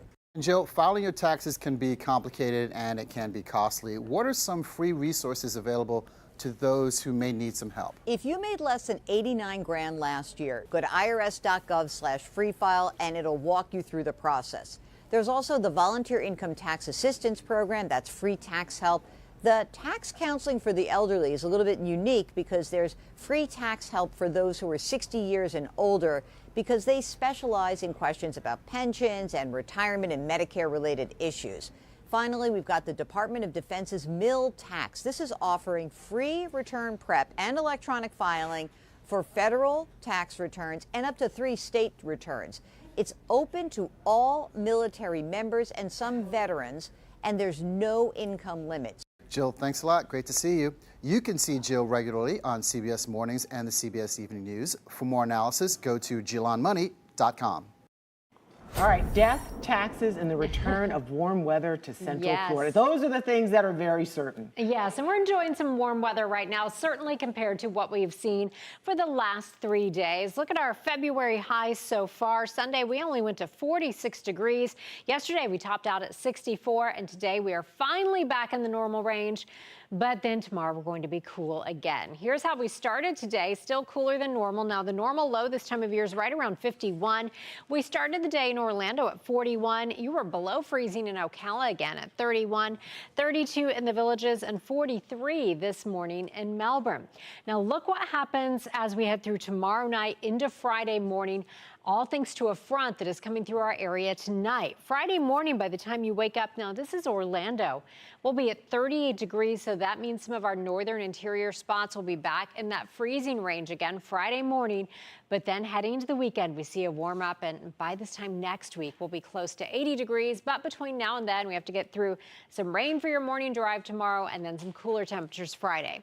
Here's a look outside for you right now. Really pretty shot. This is our Launch Credit Union camera out there at Cape Canaveral, where right now we are sitting at 70 degrees with winds coming in out of the south.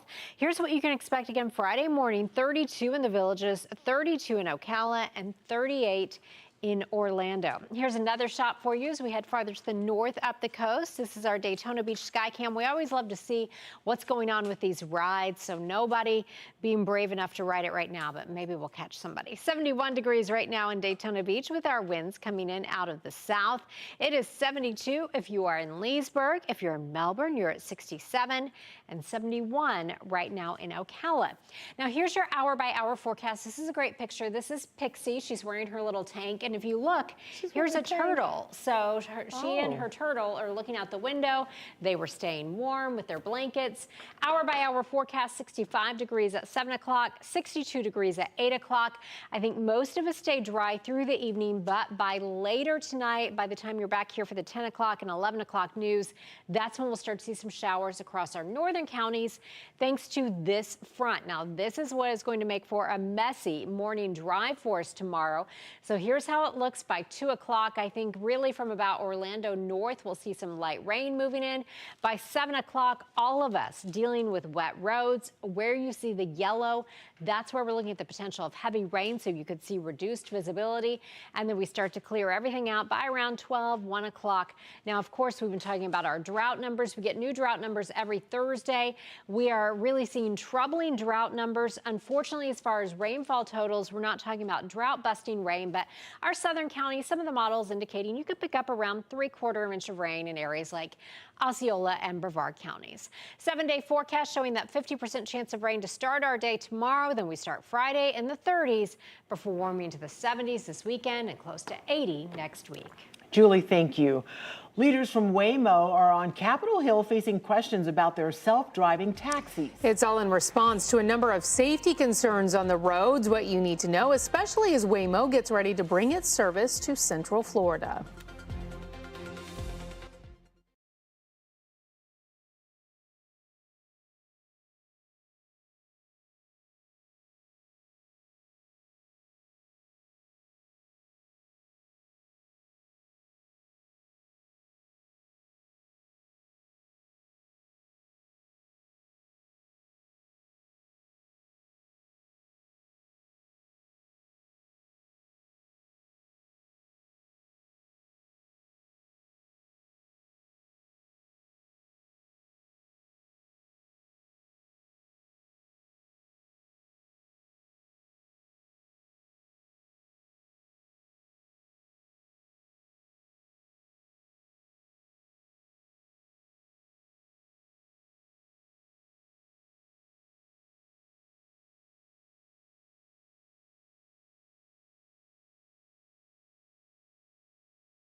Top executives with Tesla and Waymo were on Capitol Hill today to talk with lawmakers. Yeah, they told the Senate Commerce Committee their self-driving technology saves lives, but the tech giants also admit it's a work in progress. At least 24 times in the last year, Waymo has failed to yield to school buses in Austin, Texas.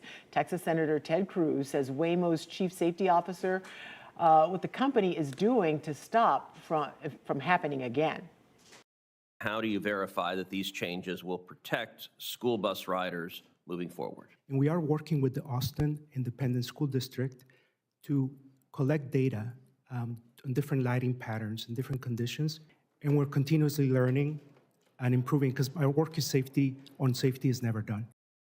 Lawmakers are looking to craft legislation to regulate the rollout of autonomous vehicles and set a safety standard. Just a few weeks ago, we showed you how Waymo is currently doing testing in Central Florida. The service in Orlando could begin as early as next month. News 6 at 5 is next. Anchor Matt Austin is in the newsroom with what's ahead.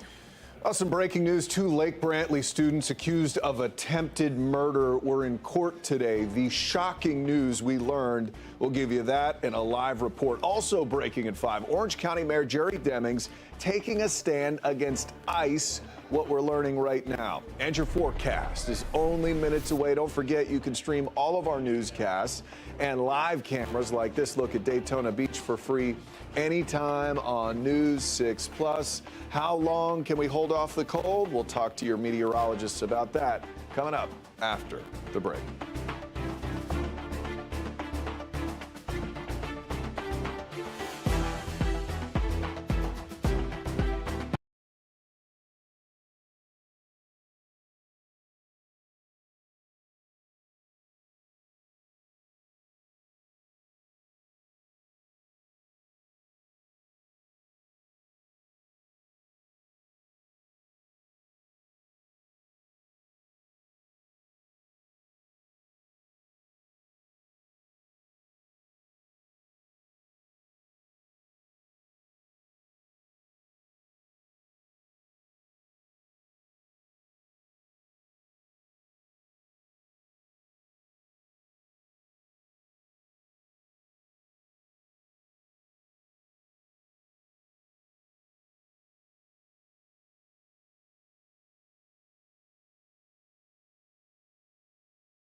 Streaming on clickorlando.com and broadcasting live. You're watching News 6 at 5. We begin at 5 o'clock with some breaking news. A large police presence set up outside the Orange County Jail right now. This traffic camera is just outside the facility. And if you look closely, you can see officers funneling traffic away from the jail. And on the ground nearby, we are seeing yellow police tape. News 6's Jana Manahalal is near the scene right now. Jana, walk us through what we know so far. Hey guys, yeah, I'm gonna do exactly that, walk you through what I'm seeing. I'm gonna go ahead and straight out the way, get out of the way so you can see what's going on. So this right here, all the traffic on this road is North Jungway Parkway. This is still moving, but if you look past all this traffic, we've got one gray silver pickup truck and what appears to be a white Cadillac. Both of those cars have somewhat of significant damage to them. The white Cadillac car does have damage to the windshield as well as the driver's side. Unfortunately, you're not going to be able to see that through this traffic. I'm so sorry. But we are hearing that there were shots fired. However, Orange County does confirm with us that there were no shots fired on Orange County Corrections or jail property. And for further information, we can reach out to OPD. The OPD seems to be the main source of police presence here on this facility. Now, what I did find when we got here was all the way over here. It might be a little difficult to see with the sun right now, but in this Cox Plaza at the quick release bail bonds, you've got that caution tape, police tape also blocking off the entrance there. Right before we went live, officers were picking up evidence and evidence markers, placing it into brown bags, and they've since moved a lot of those evidence markers from the area. Again, right now, all we have confirmed is that there were no shots directly on property of Orange County Jail, but there were evidence markers over here. Again, Orange County told us to reach out to Orlando Police Department, and that's exactly what we're doing. We're sending emails trying to get you at home the information that you need. As of right now, what I can tell you, North John Young Parkway Road is still open. Traffic is moving, but it's moving slow, and South John Young Parkway is completely blocked off as of right now. As we continue to get updates, I'll bring them to you here and hopefully over on clickorlando.com as quickly as possible. For now, live in Orange County, I'm your community correspondent, Jana Manahalal, News 6. Jana, thank you. Let's get you some more breaking news at 5. New details in a murder plot. 2 high schoolers are behind bars. We first told you we've been following this story since January. The teens were arrested after a knife and a note were brought to Lake Brantley High School. Tonight, we're learning what investigators say they were planning. Your Seminole County community correspondent Catherine Silver has those details.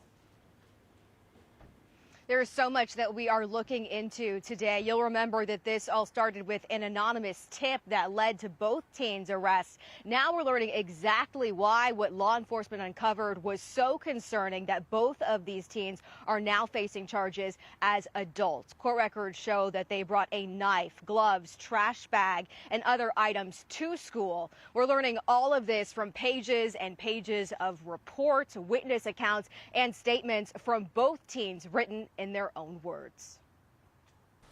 A 14 and 15-year-old, both booked at the Seminole County Jail. This is a transfer to adult court. And both now facing charges as adults accused of attempted murder. Authorities say Isabel Valdez planned to stab and kill another student at Lake Brantley High School, and Lois Lipper knew about the plot and tried to help carry it out. Court documents obtained by News 6 show the planned attack was months in the making before it was stopped by law enforcement in January. This is the first time we're seeing unredacted reports that were posted on the clerk's website. We're also seeing written statements from both teens. Valdez writes about the items brought to school, including the knife, Clorox, trash bag, and towel, and the plan to stab a boy in the bathroom. According to the documents, Valdez said he looked like the shooter from Sandy Hook, who Valdez had been fascinated with. And there were voices saying if Valdez killed the boy, it could bring the Sandy Hook shooter back to life. Is there a statement you'd like to make on your client's behalf? At this time. Thank you. An attorney representing Valdez declined to comment on the case after a short hearing Wednesday. Lippert's lawyer appeared remotely. I'm going to get her out and have her see some mental health professionals. Lippert's written statement says Valdez had been taking pictures of the boy and watching him.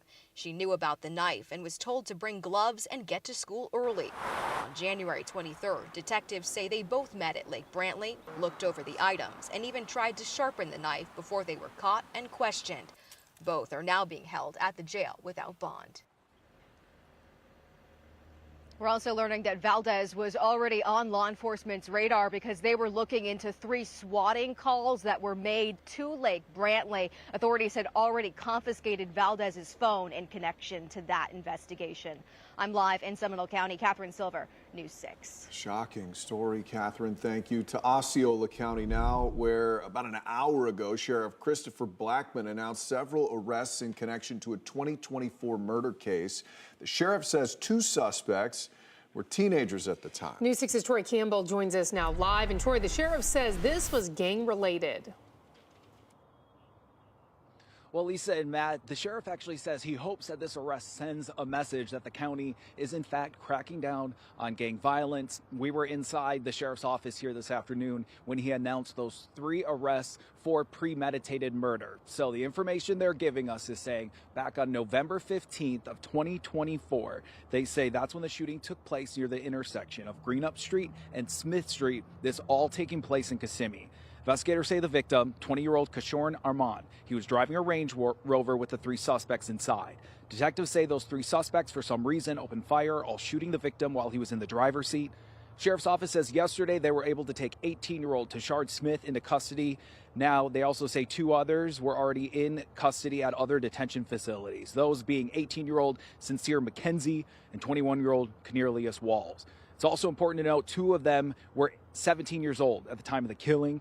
Christopher Chris Blackman says these arrests are a result of good detective work. There was a lot of evidence in this case, and we'd like to give kudos to the FDLE Crime Lab for processing that. The amount of evidence in this case was large, very large amount. And again, the sheriff says he is concerned about an increase in gang violence in the area. He says in that same general vicinity, they are investigating 3 other murders that they also believe are gang related. We are just getting information on those. And of course, we will continue to keep you updated. Live in Osceola County, Troy Campbell, News 6. Troy, thank you. Some more breaking news now. Orange County Mayor Jerry Demings is putting the Department of Homeland Security and ICE on notice, putting new rules into place when it comes to holding ICE detainees at the Orange County Jail. Your Orange County community correspondent, Mike Valenti, broke this story at 4. You've obtained a letter Demings sent to ICE, right, Mike? Matt, that's right. And this move by the mayor comes less than a day after News 6 was the first to report not 1, but 2 federal judges questioned the practices of federal immigration enforcement right here in Central Florida. In this letter, Mayor Jerry Demings tells the Assistant Field Office Director for ICE that the jail will cap the number of ICE inmates who have no local criminal charges, and he says the Corrections Department will revert to a single continuous booking period for an ICE inmate. Let's take that one first, because it came up in federal court yesterday when a judge criticized the federal government for the ongoing practice of ICE agents assuming custody of detainees after a 48 to 72-hour hold. That's the longest an immigrant detainee with no local charges can be held, and then rebooking them, essentially restarting the clock on that 72-hour hold. In the letter to ICE, Demings says this practice strains OCCD resources, disrupts workflow, and circumvents the intended operations of the agreement. Demings also said the number of ICE inmates in general has placed a sustained strain on staffing, building space, and operational resources. Thus, the county is putting a cap on ICE inmates with no local charges in the jail. Both of these measures, Demings says, will take effect March 1st. We also got our hands on a separate letter that Demings sent to the government relations director of the advocacy organization Immigrants Are Welcome Here Coalition. That letter dated today, February 4th. In it, he notes what he told us, that the county is exploring if they have lawful authority to determine if the county can prohibit the location of federal ICE detention facilities. But remember, that warehouse that we've told you that ICE is looking at possibly converting into a detention center, that is in Orlando's jurisdiction. And Orlando's city attorney last month sent a legal opinion saying the city could not stop ICE from opening such a facility. We're going to post both of these letters from Mayor Jerry Demings on clickorlando.com so you can read them for yourself. But again, guys, significant development here. Unclear how DHS and ICE will respond to the county. Back to you. We'll have to wait and see. Mike, thank you very much. We'll be staying on top of all these breaking stories we've been telling you about. We'll bring you updates on when we get them on air and online on the homepage of clickorlando.com. Olympic gold medalist Sha'Carri Richardson pleaded not guilty to excessive speeding charges today. She was arrested last Thursday in Orange County.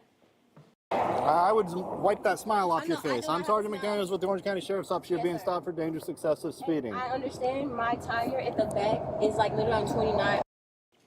So we showed you this body cam of the arrest last week. Deputies say Richardson was going 104 miles an hour down State Road 429 in a 65-mile-per-hour zone when they stopped her. They say she was dangerously tailgating and going in and out of lanes to pass other cars. On top of the excessive speeding charge, she's also facing a number of other traffic infractions. According to deputies, Richardson's boyfriend, Christian Coleman, showed up to the traffic stop. Deputies say he did not comply with instructions and was arrested for resisting an officer without violence. After a search of his vehicle, Coleman is also facing a charge of possession of drug paraphernalia. He also pleaded not guilty. Well, now at 5, we went out to the Pulse nightclub today to follow up on if the fencing for construction is up yet. We first brought you this story Monday. The fencing is going in ahead of a teardown for that new memorial. Now, no fencing is in place yet. The city says it's supposed to go up sometime on or around February 2nd. A few days ago. When we went out there Monday, community members told us they're reluctant. They don't want to lose the temporary memorial that has stood for years. We're going to continue following up on the process. We'll bring you all of the latest updates. Well, ICE enforcement continues across the country, though some agents are being pulled out of Minnesota. But protests continue, and some of them are planned right here in Central Florida schools. Next at 5, the walkout students in one county are planning this week to speak out against immigration enforcement. Gorgeous day today. That is going to change pretty quickly. Another cold front knocking on the door already. That's going to increase rain chances and then take our temperatures back down by tomorrow afternoon. We'll talk much more about that part of your forecast at about 5:17. This portion of the news is sponsored by Launch Credit Union.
President Trump's border czar, Tom Homan, announced plans to draw down immigration officers in Minneapolis. He says about 700 officers will be leaving immediately. Around 2,000 remain. It comes after the Department of Homeland Security announced all officers on the ground will also now wear body cameras.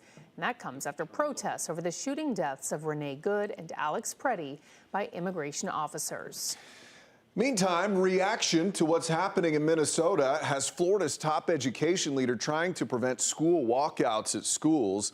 He sent this letter to school superintendents across the state, threatening disciplinary action, not only for any students protesting during school hours, but also for any teacher said to be encouraging it. News 6's James Sparvero is in Brevard County tonight, one of the first Central Florida districts to put students on notice about this protesting. James is sponsored by Payne Law. Students have walked out of class and rallied for a cause before, but if it happens this week, Brevard Public School says there will be consequences. I was here at Rockledge High 8 years ago when some students walked out of class for 20 minutes to show their support for the Second Amendment. Now on Friday, some students at 3 schools, including Rock High, could walk out of class to protest ICE. Not allowed to protest on campus, not allowed to create a distraction. School Board Chairman Matt Susan was on the board in 2018 during the Second Amendment walkout. I wondered, why call for suspending students now, and will Friday be any more of a disruption than 8 years ago? I don't remember any disciplinary threats then. So since 2018 to 2026, we have completely new policies and laws. I asked the district for those new policies. They responded with this statement, quote, in 2018, walkouts occurred in the immediate aftermath of the Marjorie Stoneman Douglas High School shooting in Parkland and were directly connected to school safety and the experiences of students in Florida schools. The current protests are not related to school operations, school safety, or a school-based issue. So how much participation do you expect Friday? From some of the reports that are coming back and forth, it seems that a lot of the kids are seeing the fact that it's just become a bunch of adults fighting each other online, and that the true nature of what that protest might be is kind of being lost. Whatever turnout the walkouts get Friday, we'll update you right here on News 6 and clickorlando.com.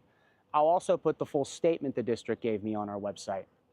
In Brevard County, I'm your Rockledge community correspondent, James Sparvero, News 6.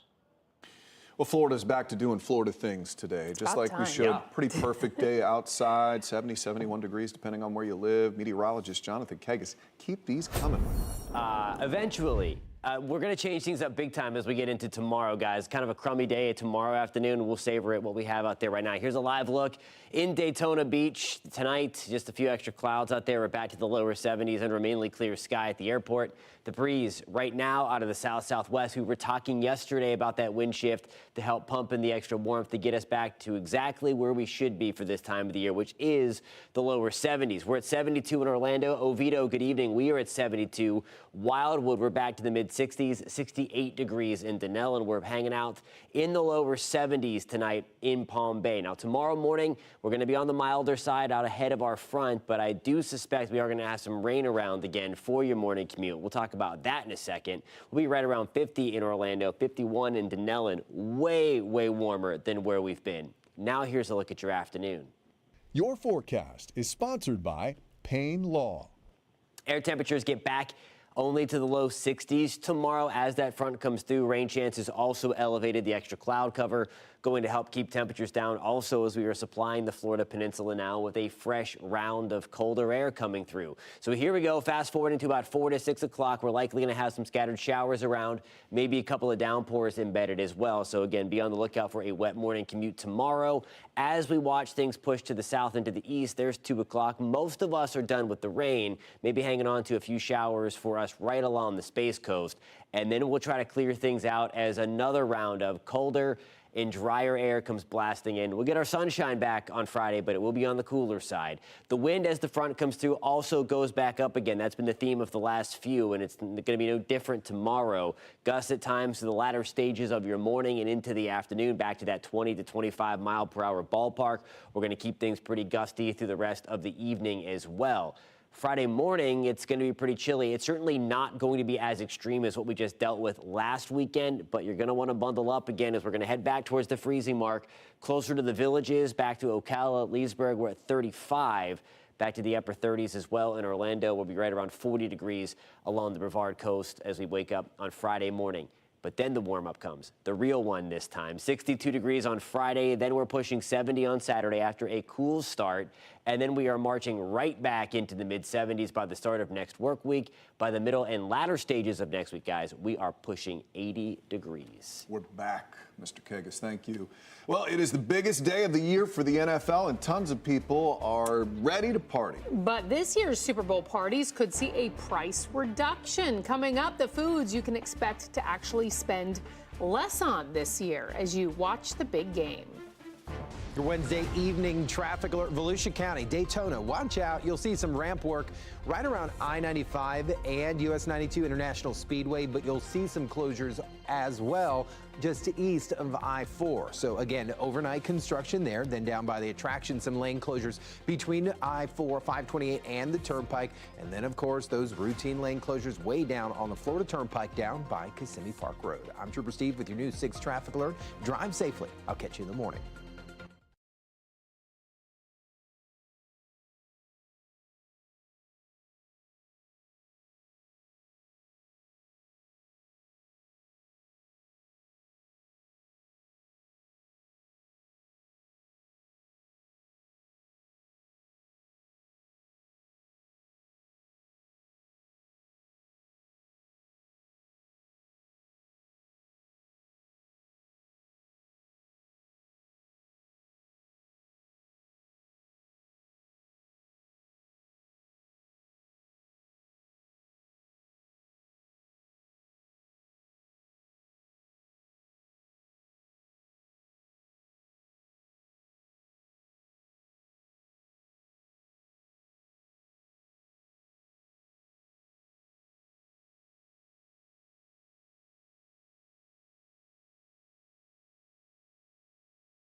We are seeing on top of breaking news, Orlando police have been on John Young Parkway, blocking off the road in the area near the Orange County Jail as we take another live look out there right now.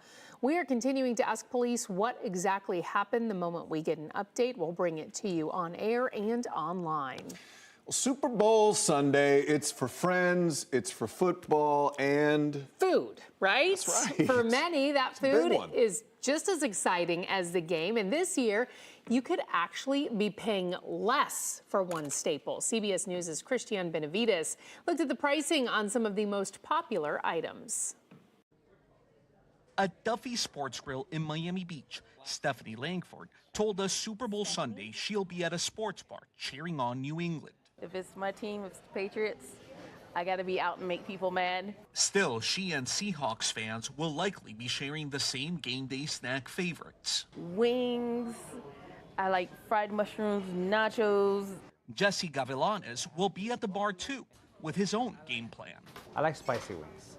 So I have to be a buffalo and spicy. We start out a little soft and then head on to the spiciness. Chicken wings are the most popular item on the menu at Duffy's, Florida's largest family-owned sports bar chain. Annually, we sell about 6.4 million wings. So if you line those up, end to end, you could go from here to Jacksonville. So it is no surprise that this Sunday is also their big game day. Duffy CEO Joe Webb. Before the game, it's all pickup. We're sending thousands of wings home with people. And then it changes where everybody wants to be inside. Some wing enthusiasts may see a price break. Chicken's down because we produced about 2.5% more chicken last year than the year before. So lots of chicken out there in the market. Wells Fargo economist Michael Swanson says it's not the only game day staple with a lower price. So some of the real big favorites for Super Bowl are actually down from a year ago. Wings are down nearly 3%. Avocados are also down, along with tortilla chips and frozen pizza. While chicken wings are a bargain and cheaper avocados will keep your guac prices down, a colorful veggie tray is likely to cost more. Cauliflower is up 4%. Cherry tomatoes and celery are both up about 2%. The most expensive food items this year will be beef and shrimp. So plan ahead if you're watching the game and your wallet. Christian Benavides, CBS News, Miami Beach. No veggies. What do I care what cauliflower costs on No Super Bowl burgers, though, Sunday? either. Just stick to the wings, I guess, if you want to save some money this year. I might throw a burger in there. Okay, toilet to tap water. That's an idea to help curb a water shortage in the state. But as you can imagine, it's not very popular among some people. Coming up, we're going to tell you what the idea means. It's kind of obvious, and we're going to break down what people in one county think about all of it.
Glad you're with us. I'm Lisa Bell. I'm Matt Austin. You're watching News 6 at 5. We're following a lot of breaking news and top stories for you right now. Orlando police are out on John Young Parkway at the moment, the area near the Orange County Jail. It's a live look at the scene on the ground. We're working to figure out exactly what happened here. We have crews on the ground. You can see some cars are damaged in this. We'll keep you updated. Breaking news in Osceola County. 3 people have been arrested for a 2024 murder. In the last hour, the Osceola County Sheriff gave an update. The sheriff says the killing was gang-related. And in Seminole County, 2 teen girls are facing charges after investigators say they plotted to kill another student at their school, Lake Brantley High. It happened last week. Isabel Valdez is charged with attempted murder and possession of a weapon on school property. Lois Lippert is charged with accessory to those crimes. Both faced a judge this afternoon and are being held on no bond. Well, toilet to tap. It's an initiative being pushed across the state as a way for cities and counties to save some water. It's all because of a drinking water shortage. The idea, though, is not sitting well with some people in Volusia County who are asking the county to ban this idea. Your Volusia County community correspondent Molly Reed breaks down what exactly toilet to tap means and the fight against it. This petition here is now floating around with Volusia residents wanting to put a stop to toilet to tap water recycling. Now, to be clear, the county is not doing this right now, but with the state water shortage, these residents want to stop it from ever becoming a possibility as the county starts looking for solutions. They never want to see black water pumped into the county's aquifers or turned into their drinking water. What letters would you write? How many meetings would you go to once it was already there to scream to get it out? We got to go right now. Daytona resident Greg Gimbert started this petition. He refuses to let his family drink treated sewage water. He says it's too risky to trust that it's safe. It's the only enforceable means to adjust the scope and power that we lend our elected representatives.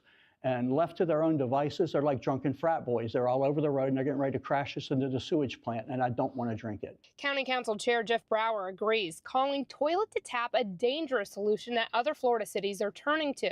It shouldn't be allowed to happen. Development needs to keep up with what the land can sustain. Now, the County Council decided at its meeting here Tuesday to go ahead and have county staff draft a charter amendment and ordinance to put on the ballot potentially this year, but the decision was met with some questions from people wondering if this was jumping the gun a little bit on something not happening yet. And we don't have any projects on the horizon that are dealing with it. Some residents said while they agree with not drinking treated sewage water, this doesn't solve the bigger problem at hand. The conservation group Dream Green Volusia wrote to me that while no one wants to drink treated wastewater, a crisis water management plan still needs to be addressed, and a ban doesn't solve the water shortage. If this does go to ballot, it'll be ultimately up to unincorporated Volusia County residents to vote. I'm told that this should be brought up again at the County Council meeting on March 3rd, where the council could decide to go ahead and put it on the ballot or not. I'm your Volusia County community correspondent Molly Reed, News 6. Well, there's rapid growth in Horizon West over the last decade. People who live there say they have dealt with their fair share of congestion on the roads. Several road projects are moving forward. Your West Orange County community correspondent Talisa Hampton spoke with some of the community about those projects. Well, you can see the line of cars down by this intersection with several roadway projects happening in Horizon West. I spoke to people who live in this area. They say they have a difference of opinion on if these projects will make any difference when it comes to the problem of traffic. It's just going to be another clog. I think it's great. It's really needed. Over the past few years, Horizon West has transformed from a rural land to one of the fastest growing communities in Central Florida, with it bringing more people and more traffic. I feel like when they fix one place, another place gets congested. To meet up with demand, Orange County is advancing on several major roadway projects, many developed through public-private partnerships with area developers. When Fleming's Road is brought online, when New Independence Parkway is brought online, and you create those two thoroughfares between Lake and Orange counties, the improvements that we're making to Fiquette Road, expanding that from a 2-lane to a 4-lane, I would say by the first quarter of 2027, residents are going to see a significant change in their daily commutes. However, when it comes to the long-awaited widening of Fiquette Road, some homeowners nearby say they don't see how it will fix the problem. Make the 4 lanes go down the other way. I don't know if fixing the 4 lanes up to our entrance is going to make any difference at all. But for others close to the new Independence Parkway construction, they think the opposite, even with the construction site right near their front door. I think it's great. It's really needed. We need to be able to access 27 in a much more easy way. Both homeowners hoping the road changes will help rather than hurt in the end.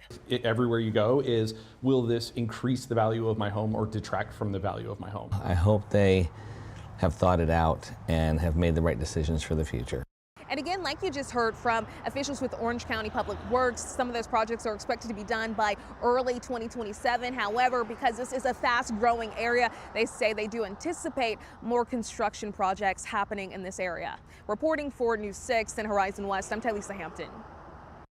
Water rates in Apopka are going up. Leaders unanimously approved an increase today, but it's less than what was originally planned. The original proposal was a 15.5% increase. It is unclear what the new increase will be. As soon as we get final numbers, we'll let you know. Untangling a traffic nightmare. People are moving into parts of Central Florida faster than roads can be built. Your Osceola County community correspondent Stephanie Rodriguez is in St. Cloud with the details on a planned extension to ease congestion. As more and more people decide to call Osceola County home, some residents who live here already tell me they think it's a good idea to capitalize on that existing plan. So let me break it down for you. Once built, the Sunbridge Parkway will connect Erlo Bronson, which is US 192 in Osceola County, to State Road 528 in Orange County. Now that's already set to happen.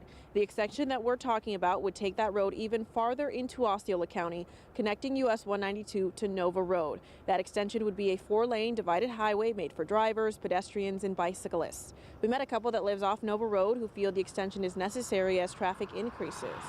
I think it needs to be done. Yes, it's traffic's just gotten too bad. It should reroute the traffic a bit, yes. Our doctors are in a lot of them are in Kissimmee, and it makes it difficult. I actually cancel a lot of my appointments just because of that. Osceola County did a study on the extension, and right now residents will be able to learn more about it as well as give their thoughts on the impact it will have on the area. The public hearing is set for 5:30 here at the St. Cloud Community Center. Doors will open at 5:30. I'm your Osceola County community correspondent, Stephanie Rodriguez, News 6.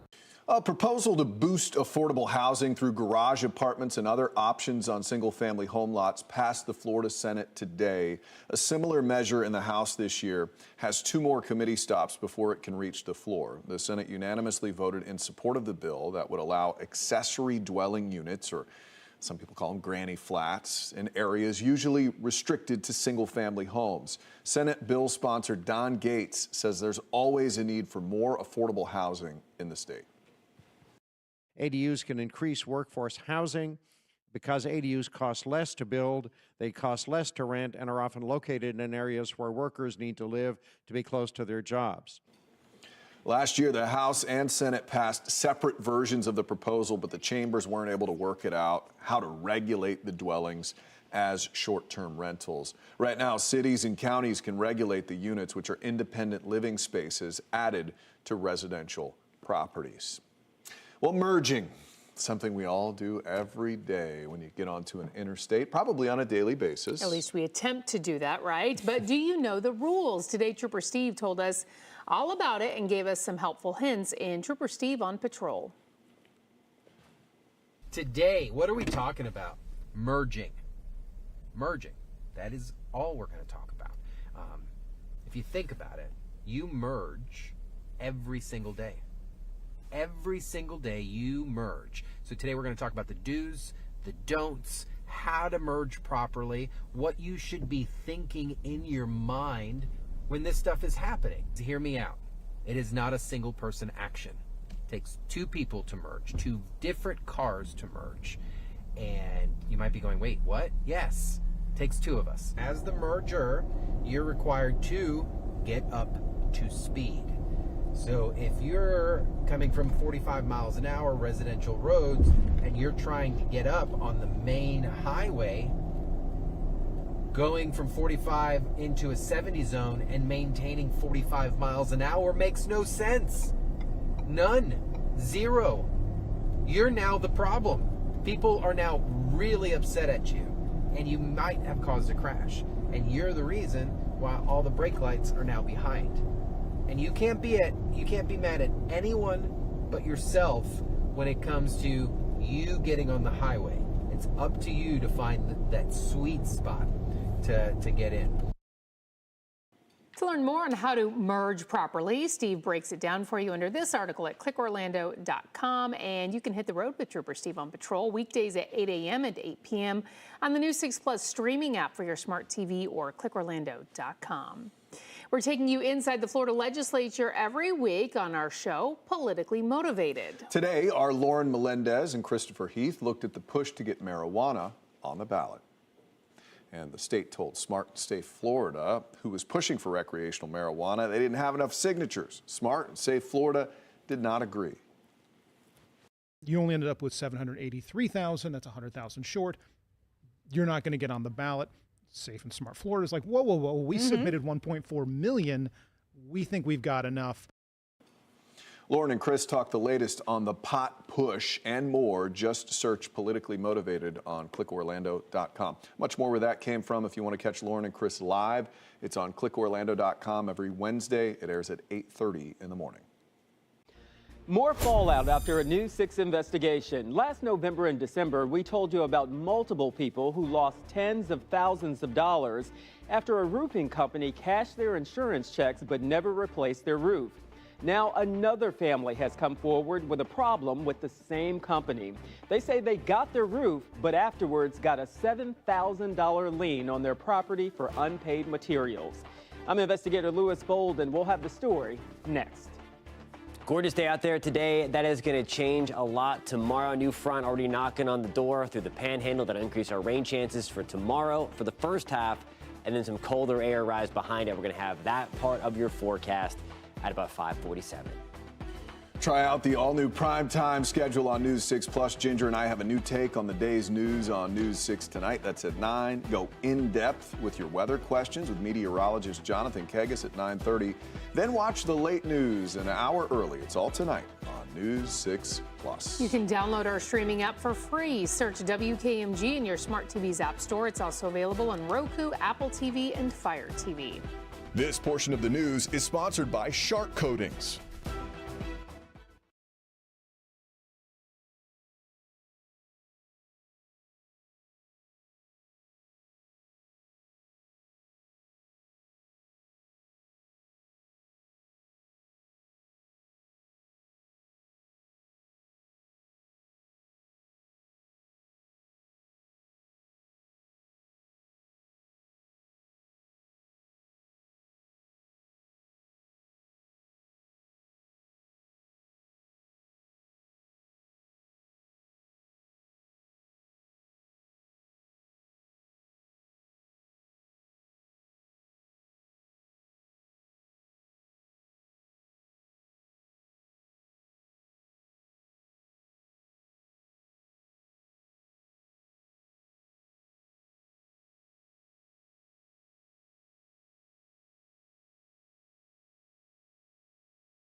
All right, so last November, we told you about an Apopka family who lost tens of thousands of dollars. It happened after a roofing company cashed their insurance check but never actually replaced the roof. In December, more people came forward from Palm Beach County. They said they had the same issue with the very same company. And now another family says they got their roof, but then were hit with a construction lien on their property for thousands of dollars. Investigator Lewis Bolden has the update. Norman Cook does not have a high opinion of hurricane roofers after he says the company replaced his roof but then failed to pay their suppliers. Now those suppliers have placed a construction lien on his property for $7,600 for unpaid roofing materials. They don't pay their contractors and their suppliers. They don't pay them. And it shows that they're not paying them because now we have a lien on our house for something that we already paid for. After a hailstorm hit their community, the Cooks got an $18,000 payout from their insurance company. He says they hired Hurricane Roofer because a neighbor used them. And did you all pay them in full? In installments, yes. We paid them in full. According to this invoice, the total cost of the job was $22,500, but they got $4,000 in credits for other issues, leaving a balance of $18,500. They made a $10,500 payment, paid $5,000 in September of '25, and a final $3,000 payment. News 6 went to Hurricane Roofer's office on Lake Underhill in Orlando, but got no answer. The office phone is now disconnected. The owner is Tim Fickus. When you dial a cell phone number, this is what you get. The mailbox is full and cannot accept any messages at this time. Goodbye. We texted, but have not gotten a response. Coleman's wife filed a complaint with the Better Business Bureau, and she wasn't alone. The Bureau gave the company an F rating for failure to respond to 5 complaints, issued an alert for misusing the BBB logo and falsely stating BBB accreditation.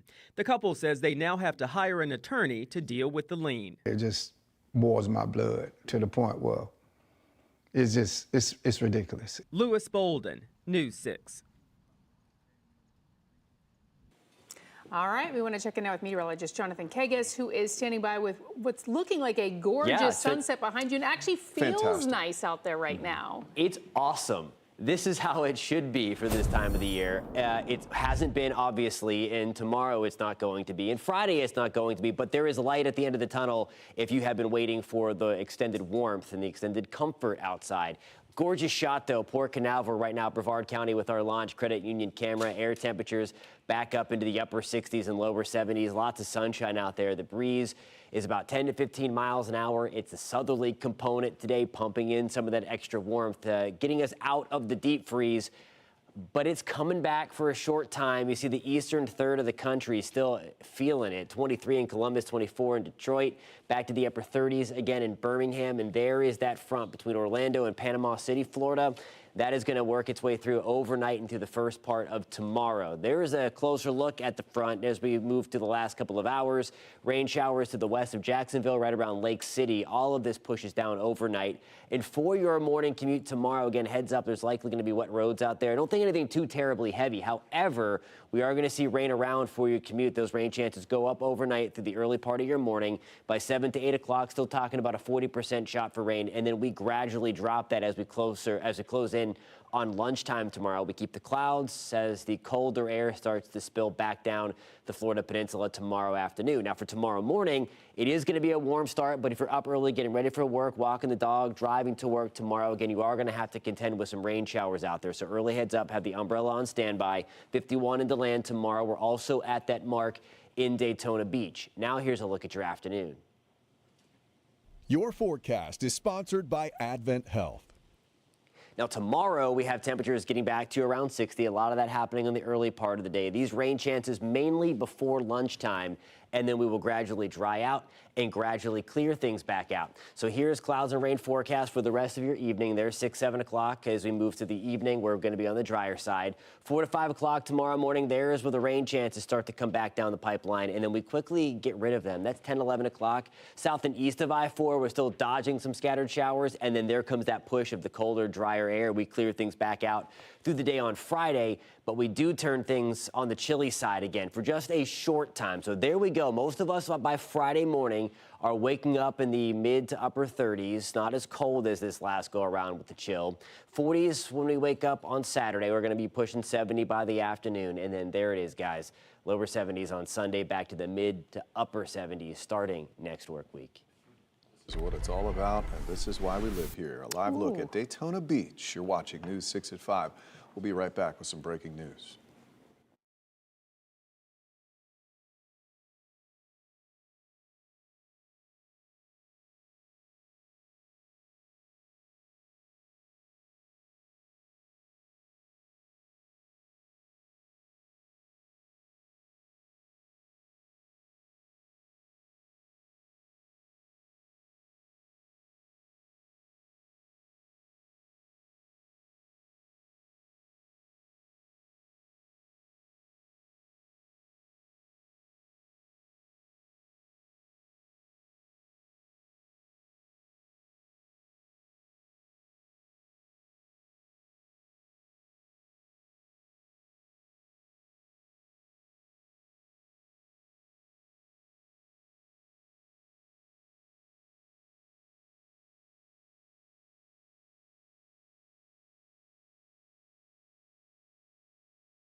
All right, we're back with some breaking news here. If your child goes to Lake Nona Middle School, or you know somebody who does, there is a large law enforcement presence at the school, but we have just learned all of this is stemming from a prank. News 6's Eric Von Enken just got off the phone with sources. So, Eric, what do parents need to know right now? Yeah, Lisa, Matt, exactly as Matt just said. If you have someone at the school, I want to let you know this appears to be a non-issue. So we got calls, and my phone's been blowing up.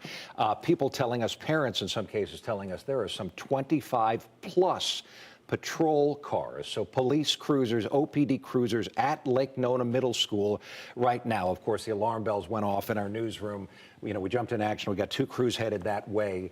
What I was able to find out just minutes ago, so from a source within the Orlando Police Department, is this appears, all indications are at this point that this was a prank. Someone did something inside the school, and a teacher, as they're supposed to, took it very seriously and reported it immediately, and that is what brought this strong police presence. This was called out, and here's why we all panicked a little bit. This was called out as an armed threat on campus. Of course, you guys know. Terrifying. You know, the second you hear that, you think the worst, right? And of course, police thought the worst. That's why they raced over. Like we said, more than 24 police cars at the school right now, but no indication, my source tells me, of any sort of weapon, any sort of assailant, anything active going on at that school right now. But they're checking to make sure. So again, if you're a parent of somebody there and you see all these patrol cars, they have called off the immediate threat. They're just verifying that this is what they believe to be a hoax. Still a very traumatic situation for those parents and kids What there. was the timing on this? Because school's been out for a little while now. Yeah, so that's an interesting question, Matt. So we're trying to figure out how did this happen after school? Who was in the school? Of course, there's activities after school all the time.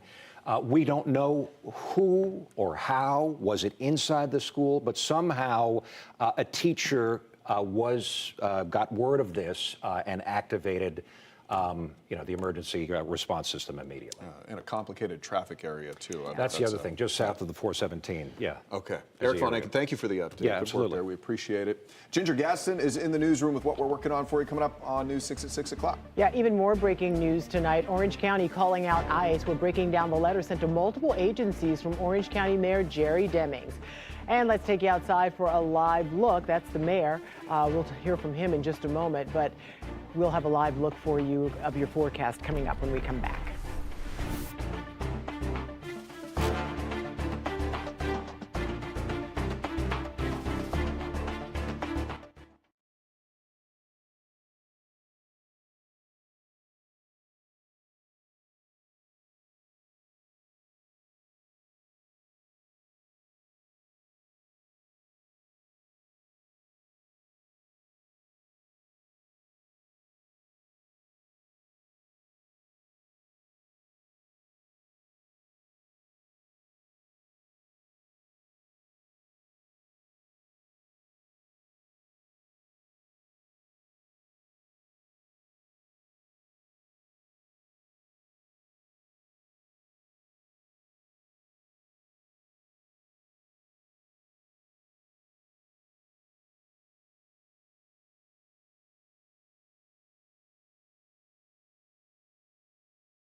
Streaming on clickorlando.com and broadcasting live. You're watching News 6 at 6.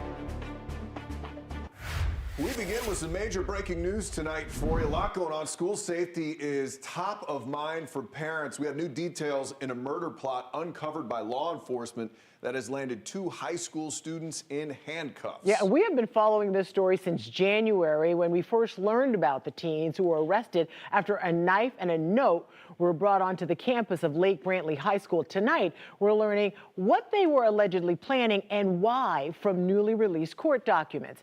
And detectives also say one of the teens may have a connection to a recent swatting calls at the same school. Your Seminole County community correspondent Catherine Silver was at the jail where these teens are now being held. A 14 and 15-year-old, both booked at the Seminole County Jail. This is the transfer to adult court. And both now facing charges as adults accused of attempted murder. Authorities say Isabel Valdez planned to stab and kill another student at Lake Brantley High School, and Lois Lipper knew about the plot and tried to help carry it out. Court documents obtained by News 6 show the planned attack was months in the making before it was stopped by law enforcement in January. This is the first time we're seeing unredacted reports that were posted on the clerk's website. We're also seeing written statements from both teens. Valdez writes about the items brought to school, including the knife, Clorox, trash bag, and towel, and the plan to stab a boy in the bathroom. According to the documents, Valdez said he looked like the shooter from Sandy Hook, who Valdez had been fascinated with. And there were voices saying if Valdez killed the boy, it could bring the Sandy Hook shooter back to life. Is there a statement you'd like to make on your client's behalf? At this time. Thank you. An attorney representing Valdez declined to comment on the case after a short hearing Wednesday. Lippert's lawyer appeared remotely. I'm going to get her out and have her see some mental health professionals. Lippert's written statement says Valdez had been taking pictures of the boy and watching him. She knew about the knife and was told to bring gloves and get to school early. On January 23rd, detectives say they both met at Lake Brantley, looked over the items, and even tried to sharpen the knife before they were caught and questioned. Both are now being held at the jail without bond. We're also learning that Valdez was already on law enforcement's radar because they had been looking into 3 swatting calls that were made to Lake Brantley in January. Authorities had already confiscated Valdez's phone in connection to that investigation. In Seminole County, I'm Catherine Silver, News 6. Well, breaking right now, several businesses are being evacuated at this moment on Cheney Highway in Titusville. The road is closed in both directions. Police tell us they're investigating a suspicious incident. We have a crew on the way to that scene right now. New details, we'll get them to you as we get them. Also breaking tonight, we're staying on top of a large police presence in Orlando. This is near the Orange County Jail. News 6's Jana Manaholo has been on this story, trying to get information from Orlando police about what's happening out there. So, Jana, tell us a little bit about what you've learned. I'm going to go ahead right now and just immediately get out of the way so you can see exactly what we're seeing here. Right now, the OPD crime scene investigation is taking pictures of a silver truck right here, and it looks like there's another vehicle involved in this, a white Cadillac car. That Cadillac has what I can call 4 bullet shots through the windshield. You can see them clearly right in front of us right now. As of right now, we have nothing confirmed other than this statement from Orange County that says there were no shots fired on Orange County Corrections or the jail property. And for further information, we can contact the Orlando Police Department. So we've been out here when this all started at about 4 o'clock this afternoon. While being out here, I met up with a bail bonds owner, the owner of Barron Bail Bonds. Her name's Terry Von Enken. She spoke with me for a little bit and said that when she got here, she was working in her office and then saw 2 vehicles drive straight into the parking lot of the Orange County Jail, and then all of a sudden saw multiple Orlando police vehicles swarm in right after. I thought I heard something, but next, could have been Sally Port door or anything, and next thing I know, it was full cops around here, and I didn't know what happened at first, so we kind of stayed in our office, Yeah. Yeah, so again, no confirmed shots had been fired, again, on the property itself. When we did get here, across the street, there's another Bonds area that is in a plaza. That plaza was blocked off by tape, but that tape has since been removed, and the evidence markers that were there have also been picked up and placed into those black bags with the team working with the crime scene investigative unit. Again, Orange County Sheriff's Office tells us that we need to reach out to OPD for more information, and that's exactly what we've been doing. Since 4 o'clock, multiple team members here at News 6 have been reaching out to OPD to get you answers. When we get any kind of answers, of course, we will bring them straight to you here and over on clickorlando.com, where we're updating that story consistently. For now, live in Orange County, I'm your community correspondent, Jana Manahalal, News 6. Thank you, Jana. More breaking news tonight. Orange County Mayor Jerry Demings is telling the federal government that things are about to change at the county jail, specifically as it relates to immigrant detainees. So let's get right over to your Orange County community correspondent, Mike Valenti, who broke this story at 4 o'clock today. Mike, the mayor outlines these changes in a letter. Yeah, he does. It's this letter right here where Mayor Jerry Demings advises that effective March 1st, the Corrections Department will, 1, place a cap on the number of ICE inmates who are housed with no local charges in the jail, and 2, implement a single continuous booking period. I'm going to get to that in just a second, but this move by Demings comes just a day after News 6 was the first to tell you that 2 federal judges yesterday criticized immigration enforcement practices by the federal government. One of those practices is when ICE agents remove a detainee at the end of that detainee's 72-hour hold and then rebooks them under a different booking number, effectively restarting the 72-hour clock. The mayor writes to ICE that this practice strains OCCD resources, disrupts workflow, and circumvents the intended operation of the IGSA agreement. So OCCD is eliminating multiple bookings for the same immigration matter. He also writes that the number of inmates has placed a sustained strain on staffing, building space, and operational resources. So OCCD is capping the number of ICE inmates with no local charges at 66 men and 64 women. Again, that's effective on March 1st. As of yesterday, the number of ICE inmates with no local charges in the jail stood at 134. Again, significant development here. Unclear, though, how ICE and DHS will respond, but of course, we will stay tuned. Guys?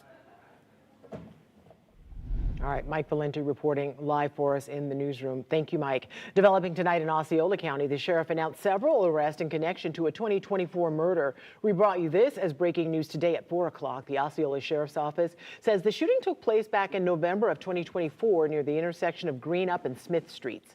Investigators say 20-year-old Kashan Ahmad was driving a car with 3 suspects inside when for some reason they all opened fire and shot at him. Sheriff Blackman says the arrests are a result of good detective work. There was a lot of evidence in this case, and we'd like to give kudos to the FDLE Crime Lab for processing that. The amount of evidence in this case was large, very large amount. The sheriff says there has been a rise in gang violence lately, and the deputies are currently investigating 3 other murders in this area. We'll bring you updates on air and online. Olympic gold medalist Sha'Carri Richardson has officially pleaded not guilty. She was arrested on a charge of excessive speeding last Thursday in Orange County. I would wipe that smile off your face. I'm Sergeant McDaniels with the Orange County Sheriff's Office. You're being stopped for dangerous excessive speeding. I understand my tire at the back is like literally on 29. We showed you this body cam of the arrest. Deputies say Richardson was going 104 down the State Road 429 when deputies stopped her. They say she was dangerously tailgating, going in and out of lanes to pass other cars. On top of excessive speeding charges, she's also facing a number of traffic infractions.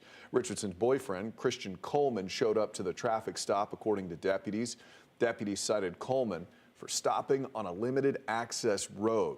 They say he didn't comply with instructions and was arrested for resisting an officer without violence. After a search of his vehicle, Coleman is also facing a charge of possession of drug paraphernalia. He pleaded not guilty as well.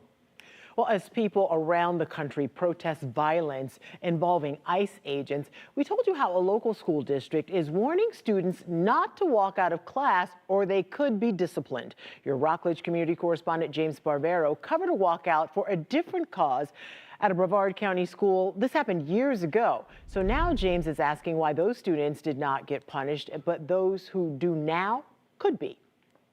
Students have walked out of class and rallied for a cause before, but if it happens this week, Brevard Public School says there will be consequences. I was here at Rockledge High 8 years ago when some students walked out of class for 20 minutes to show their support for the Second Amendment. Now on Friday, some students at 3 schools, including Rock High, could walk out of class to protest ICE.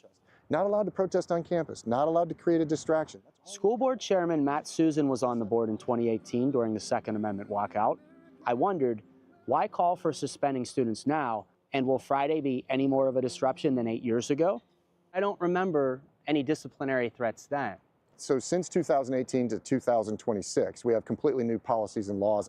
I asked the district for those new policies.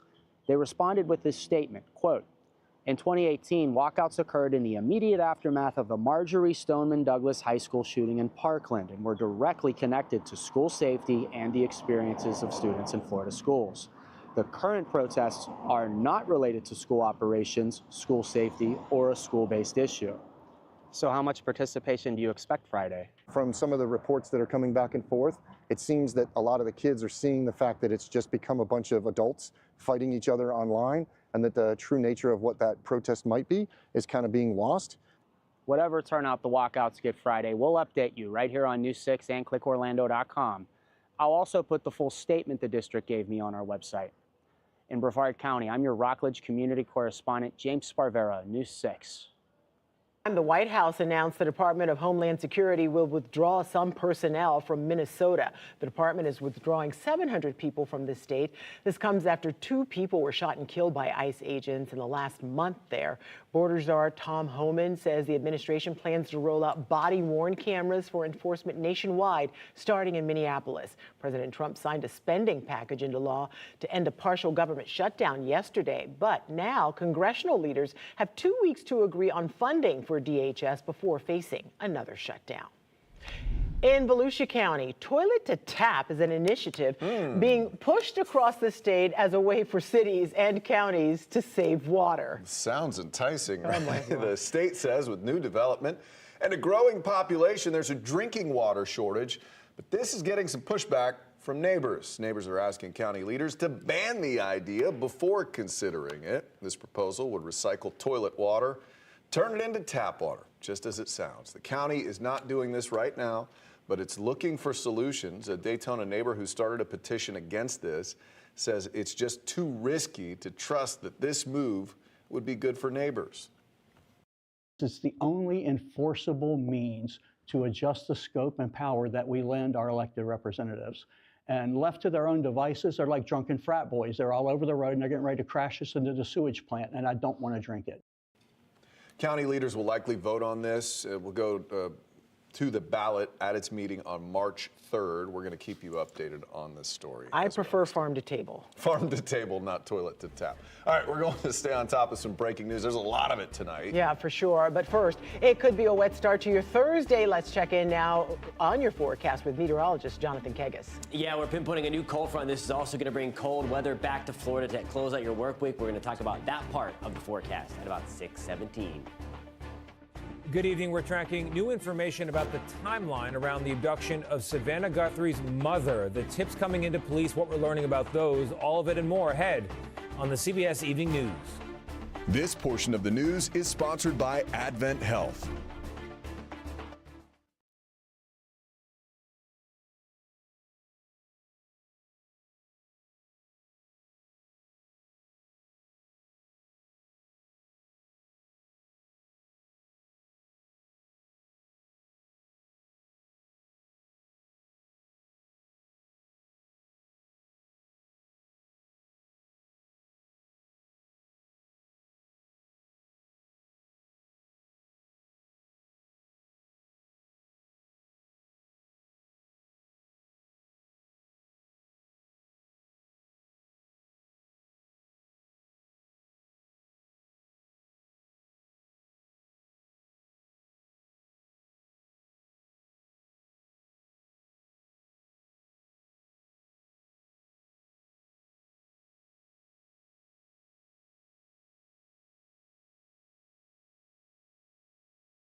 Hey, we're back with an update on breaking news. Big police presence at Lake Nona Middle School in Orlando. Our sources tell us this all stems from a prank. There is not a threat there at the school. And that is great news. Well, the cold snap is hitting more than just your own homes. Yeah, Parrot Sanctuary is running dozens of heat lamps to try to keep more than 100 tropical birds alive, and the power bill is skyrocketing. Alex Cook shows us how they're asking for help. This cold weather has a lot of us doing something we're not used to, turning on the heat. I know my power bill has gone up, but that's nothing compared to what they're paying here at Patty's Parrot Palace in DeLand, where they have over 200 animals that they have to keep toasty in this uncommonly cold Florida winter. Lots of them are tropical birds that otherwise wouldn't survive. You staying warm, Lola? Pretty bird? Patricia Bachman Coyle started this nonprofit bird sanctuary to rescue 13 birds from a hoarder. Since then, their numbers have only grown. Now, Patty's Parrot Palace protects and pampers 126 parrots, from cockatoos to macaws. Florida is normally perfect for these tropical birds, but this winter has been especially harsh. Even the barn gets heated. Now, it takes 75 heat lamps to keep these tropical birds toasty. Normally, their power bill is about $250 to $350 a month. With all the heat lamps, though, Our first month of the decrease in the temperatures was a $900 power bill. Last month, from December 15th to January 15th, it was $1,800. And now we have this month coming up, and I just know it's going to be more than last month. and the nonprofit run by volunteers is struggling to pay those bills. So they're asking for help. They started this GoFundMe, where people can donate to help cover the extra expense of keeping these birds happy and healthy through this uncommonly cold Florida winter. I didn't hear any thank yous from these lucky parrots, but Bachman Coyle says they show their affection in other ways. To that, I can attest. We welcome the community to come out and spend some time with us and meet a new friend. Like my new friend staying nice and warm this winter, Sydney the African Gray. She'd appreciate if you check out the link to the GoFundMe on clickorlando.com. In DeLand, Alex Cook, News 6. Very nice. All right, from parrots to some precipitation in the Look at you. forecast. We need this. It's not going to be enough because we've been dry for a long time. Yeah, it's at least something, but you mentioned it. It's not going to be a ton to really bust the drought across Central Florida at all. We are warming things up nice afternoon. Temperatures running about 10 degrees, give or take, above where we were yesterday. And then with the clear skies, we have the fantastic sunsets back as well. Live look in Daytona Beach tonight with air temperatures back to the upper 60s.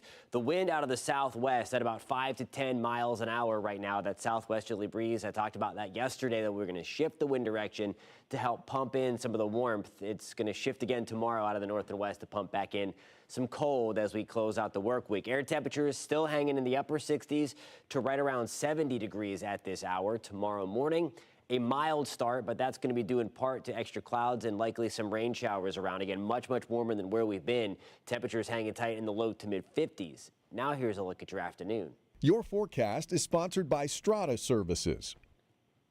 All right, we're back to the upper 50s and lower 60s for highs. Just like that, cooling things down. That is because the extra clouds, the rain showers around, rain chances up to 50%.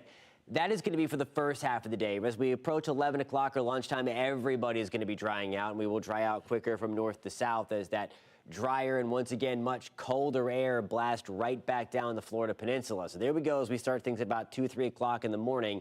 We'll pause at about 4 to 6 o'clock. You see some scattered downpours around the I-4 corridor. So just be prepared for that. Again, if you're up early walking the dog, don't forget to bring the umbrella with you. Same for the morning commute. You're likely going to be dodging the downpours again. As we get towards 2 to 3 o'clock in the afternoon, most of us are done, might hang on to a stray shower right along the Space Coast, but most of that already going to be pushing out of Central Florida, heading down closer to Lake Okeechobee. Through the evening, we will see gradual clearing of our skies, and then we will really clear things out by the time you wake up on Friday.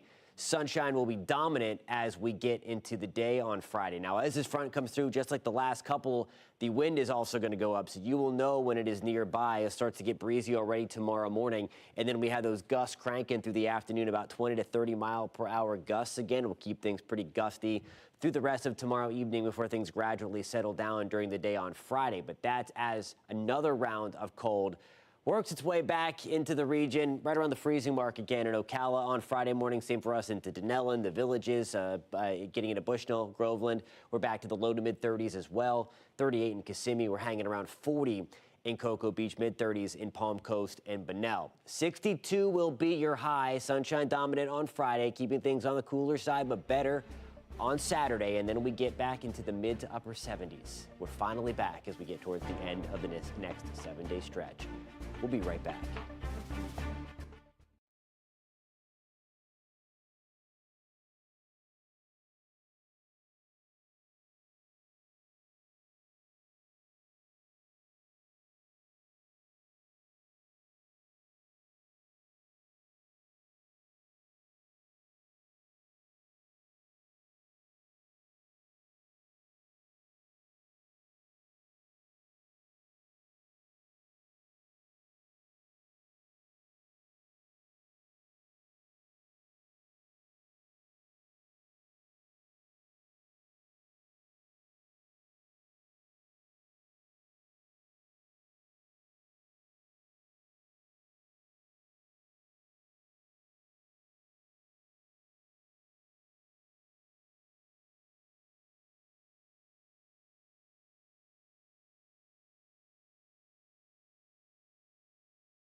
Welcome back to News 6. National Signing Day hits a little different now. Now the transfer portal limits the college opportunities for high school recruits. But Jones High School continues to send its football players to the next level. Nathaniel Rivas checked in with the Tigers on Signing Day today.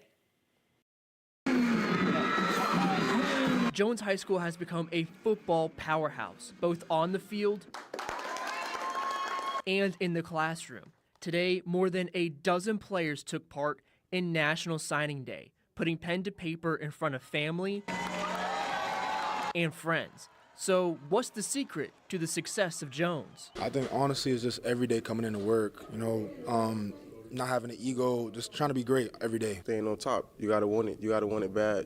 Nobody can't want it for you. You gotta want it for yourself. Really, somebody already said it. There is really no shortcuts. That's one of his big ones. Since 2016, over 160 Jones players have earned scholarships to play college football. That includes schools like Bethune-Cookman and Seton Hill from today. And don't forget the early signees from December, which included the Miami Hurricanes and the Florida Gators. It's a blessing. I'm a legacy child.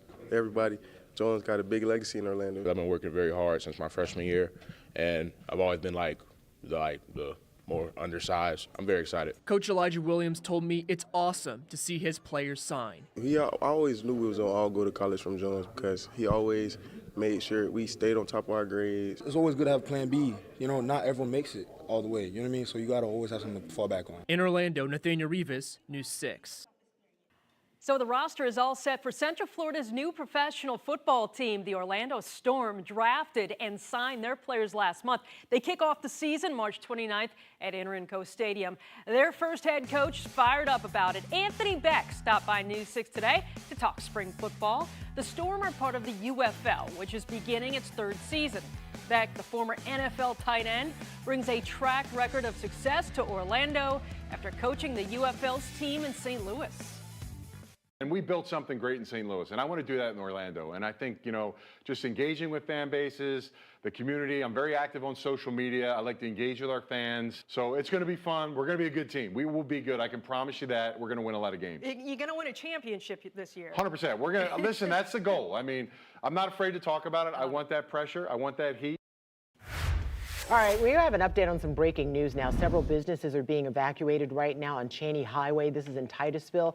The road is closed in both directions. Police tell us they are investigating a suspicious incident. The public is asked to stay clear of that area. We have a crew on the way to the scene right now. Look for updates all night on clickorlando.com. More news coming up at 9 o'clock on clickorlando.com and the News 6 Plus app. Have a good night.